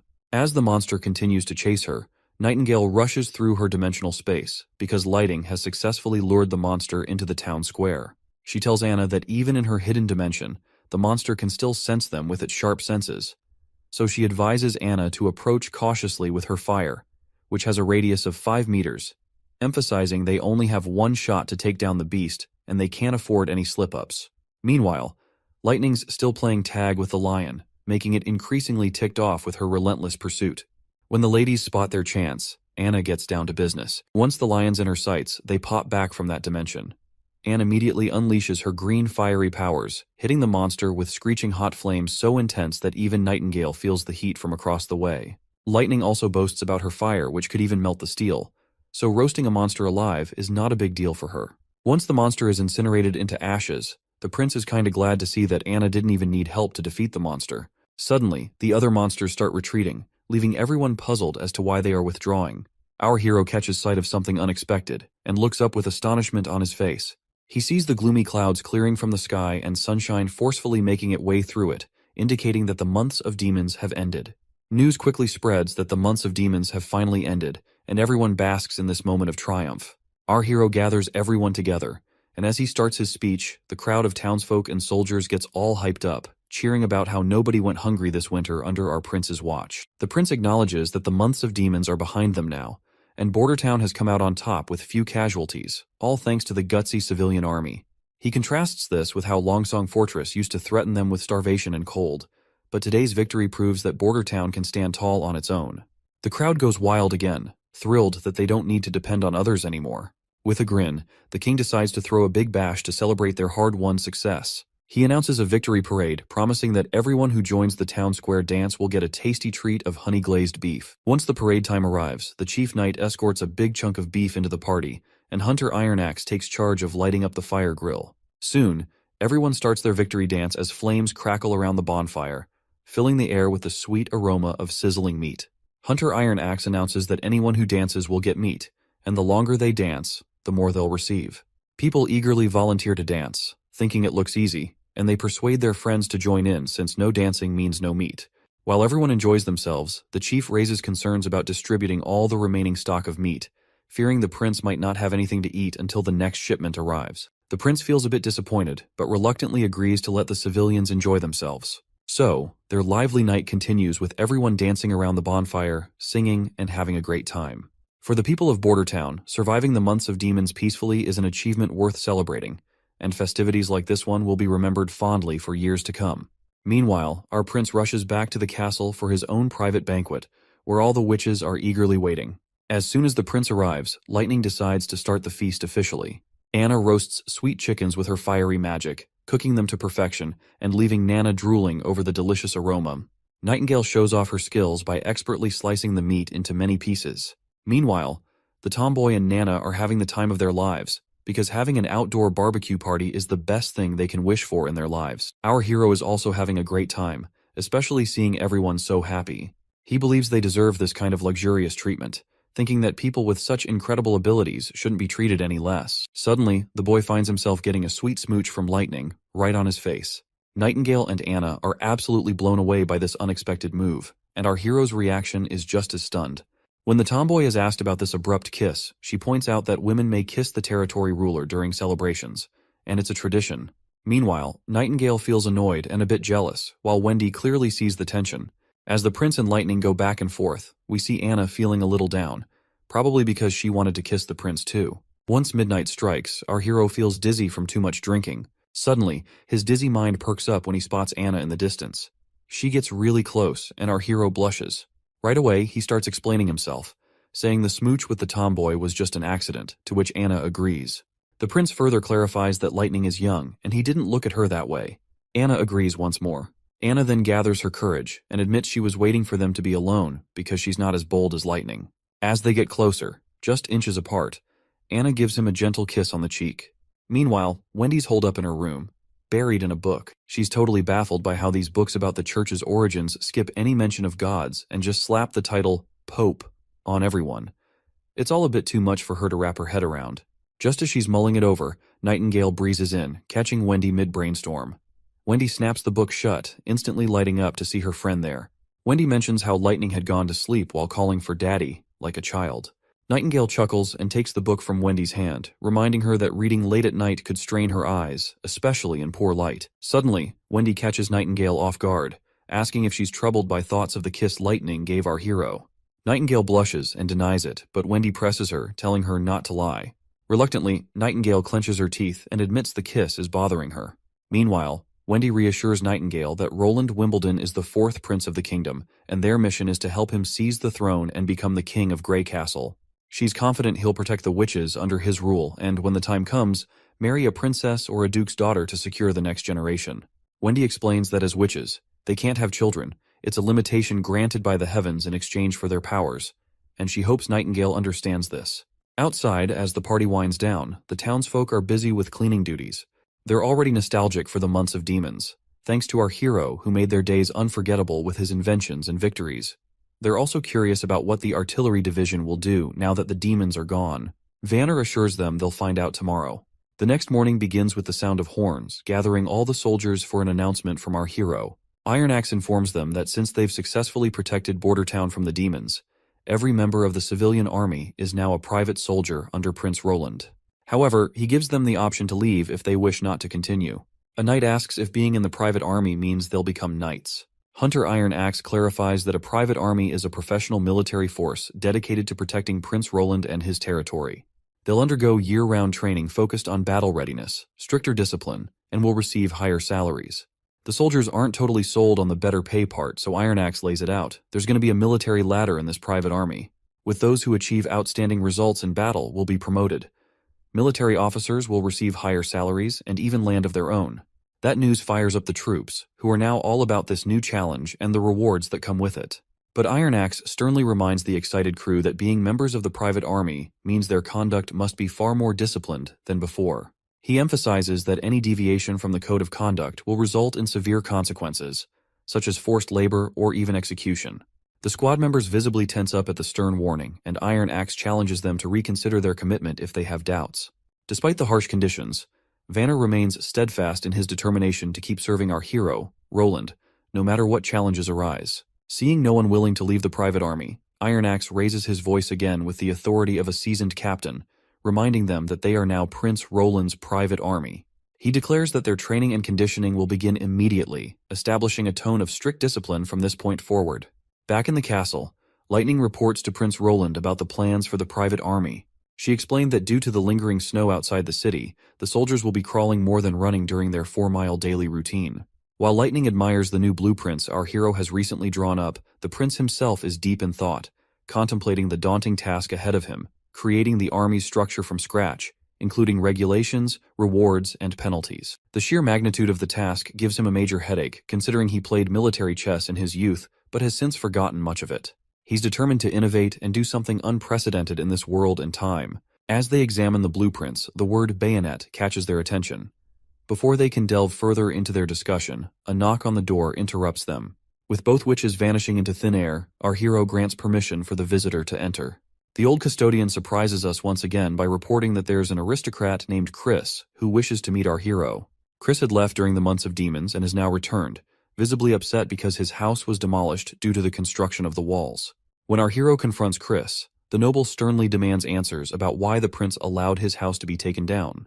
He emphasizes how he spent a substantial amount, 150 golden coins, to build that magnificent mansion. Our hero bluntly asks if Chris is referring to the westernmost house in Bordertown, to which Chris confirms. The prince apologizes, explaining that it was necessary because the house was too close to the wall and obstructed troop movements. However, he reassures Chris that the city will reimburse him for his loss. The greedy noble immediately perks up and asks how much he'll be getting. Our hero points out 20 golden royals, but this greedy guy isn't satisfied with such a small amount. Eventually, he agrees and asks where he can collect his money. The prince then reminds him that the sum has already been transferred to the property's rightful owner.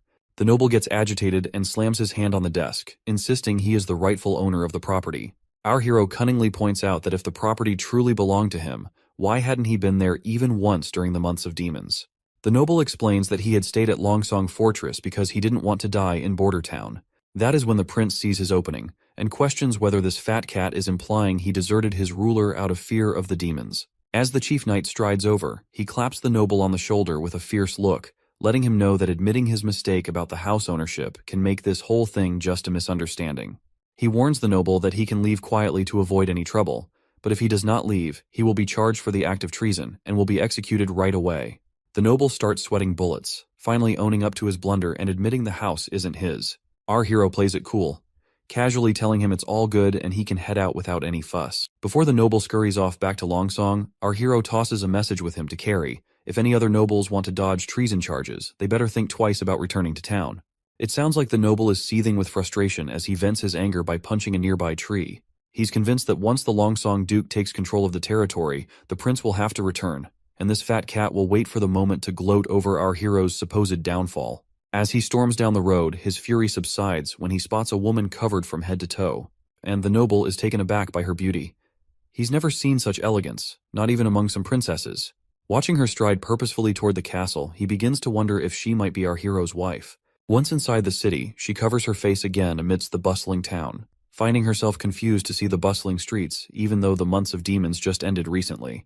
When she reaches the castle gates, she wonders if Nightingale was truthful about the prince of this town. She hesitates before entering, but then she makes up her mind, thinking she could handle at least 2 guards if it came down to it.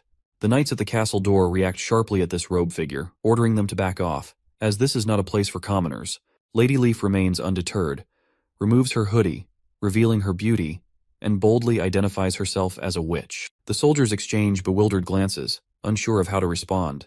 Meanwhile, Lady Leaf nervously swallows her fear and, with determination, requests to meet Nightingale, Nana, or Anna.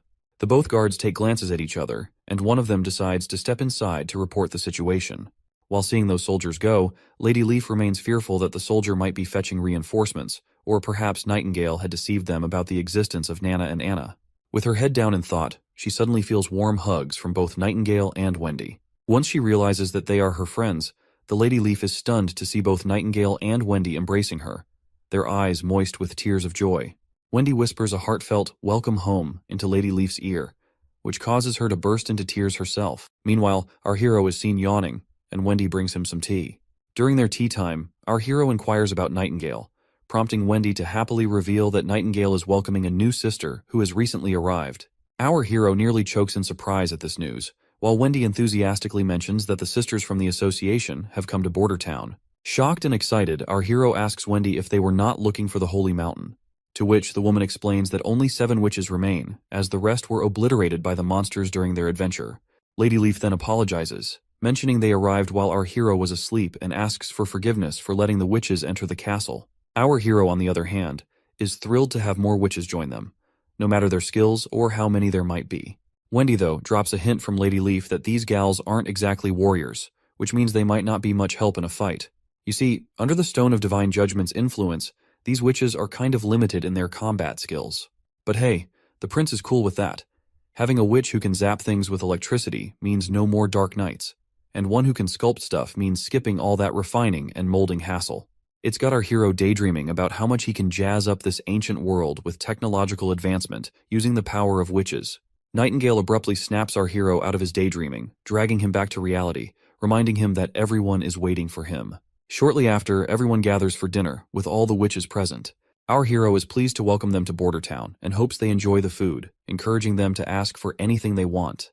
Lighting enthusiastically chimes in, agreeing that our prince is quite the generous guy and mentioning how he's always open to new members as well. One of the witches scolds Lighting for being so casual with our hero, but our hero dismisses her concerns, saying they don't bother with titles or formalities, and urging everyone to start eating before the food gets cold.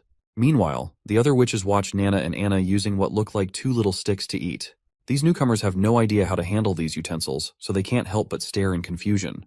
Regardless, everyone digs into their meal, thoroughly enjoying it, and once dinner ends, our hero finds himself poring over documents detailing each witch's abilities. After reviewing everyone's skills, the prince realizes that there isn't a witch capable of shaping materials or generating electricity. This realization means our hero's plans for progress towards modernization will need to slow down a bit. However, he acknowledges that there's enough talent among the witches to meet their current needs. The first witch our hero takes a liking to is Lady Leaf. Not only can she increase fruit yields, but she can also control all plants freely, making her an ideal candidate for agricultural expansion. Next is Scroll, a witch with inhuman memory that operates 24 hours daily. After her maturity, she is now able to recreate any book she's read, making her perfect for teaching. Then there's Hummingbird, a cute witch who can make things weightless or adjust their weight with her magic. This makes her invaluable for lifting cargo or adjusting payloads. Fourth is Soraya Zoan, from a merchant family in Grey Castle's capital. She can recreate lifelike landscapes using her magic brush without needing paint, ink, or paper, which makes her essentially a walking camera. Echo, the fifth witch, hails from the southern continent and can replicate any sound, making her a master of sound illusions. Finally, Lily, who just turned 16, has the ability to prevent food from rotting, potentially helping with food preservation. But our hero has yet to figure out if her powers can also kill bacteria. However, after Lady Leaf, the seventh witch, known as Moon, is the most intriguing witch. A young girl who doesn't talk much but is a priceless asset because she can magnetize metal. Her ability was upgraded after maturity, and now she can magnetize almost anything. Nightingale reveals that Moon was regarded as the most useless in their camp and often bullied by their teacher, Kara. But for our hero, magnetism means he has a way to generate electricity, which is the oldest trick in the engineering books, and all credit goes to Faraday. With electricity, they can have light, and it won't be long before another miracle happens in his territory. He decides not to categorize the witches into battle and non-battle categories, but instead prefers to place them into 3 large categories. The first category is self-reinforcing, consisting of passive abilities that are not affected by the Stone of Divine Judgment. The second category is summoning, and as the name suggests, the magic is summoned outside the body, but with an area of effect of 5 meters or less, and this ability can easily be suppressed by Stone of Dive Judgment. The third category, power attaching, is all about directly attaching magic to their target. The process is slow, consuming a hefty amount of magic, and can be interrupted by the Divine Stone of Judgment. However, once the conversion is done, the added properties become intrinsic to the object. They remain effective even in the presence of a Divine Judgment Stone. Once he sorts everything out, he calls it a day, knowing that things are about to get a lot more hectic from here on out. But that's a story for another day. I'm sure you all enjoyed the journey as much as I did. Even after reaching this point, we're left craving more, eager to see how our prince will achieve the utopia he envisions.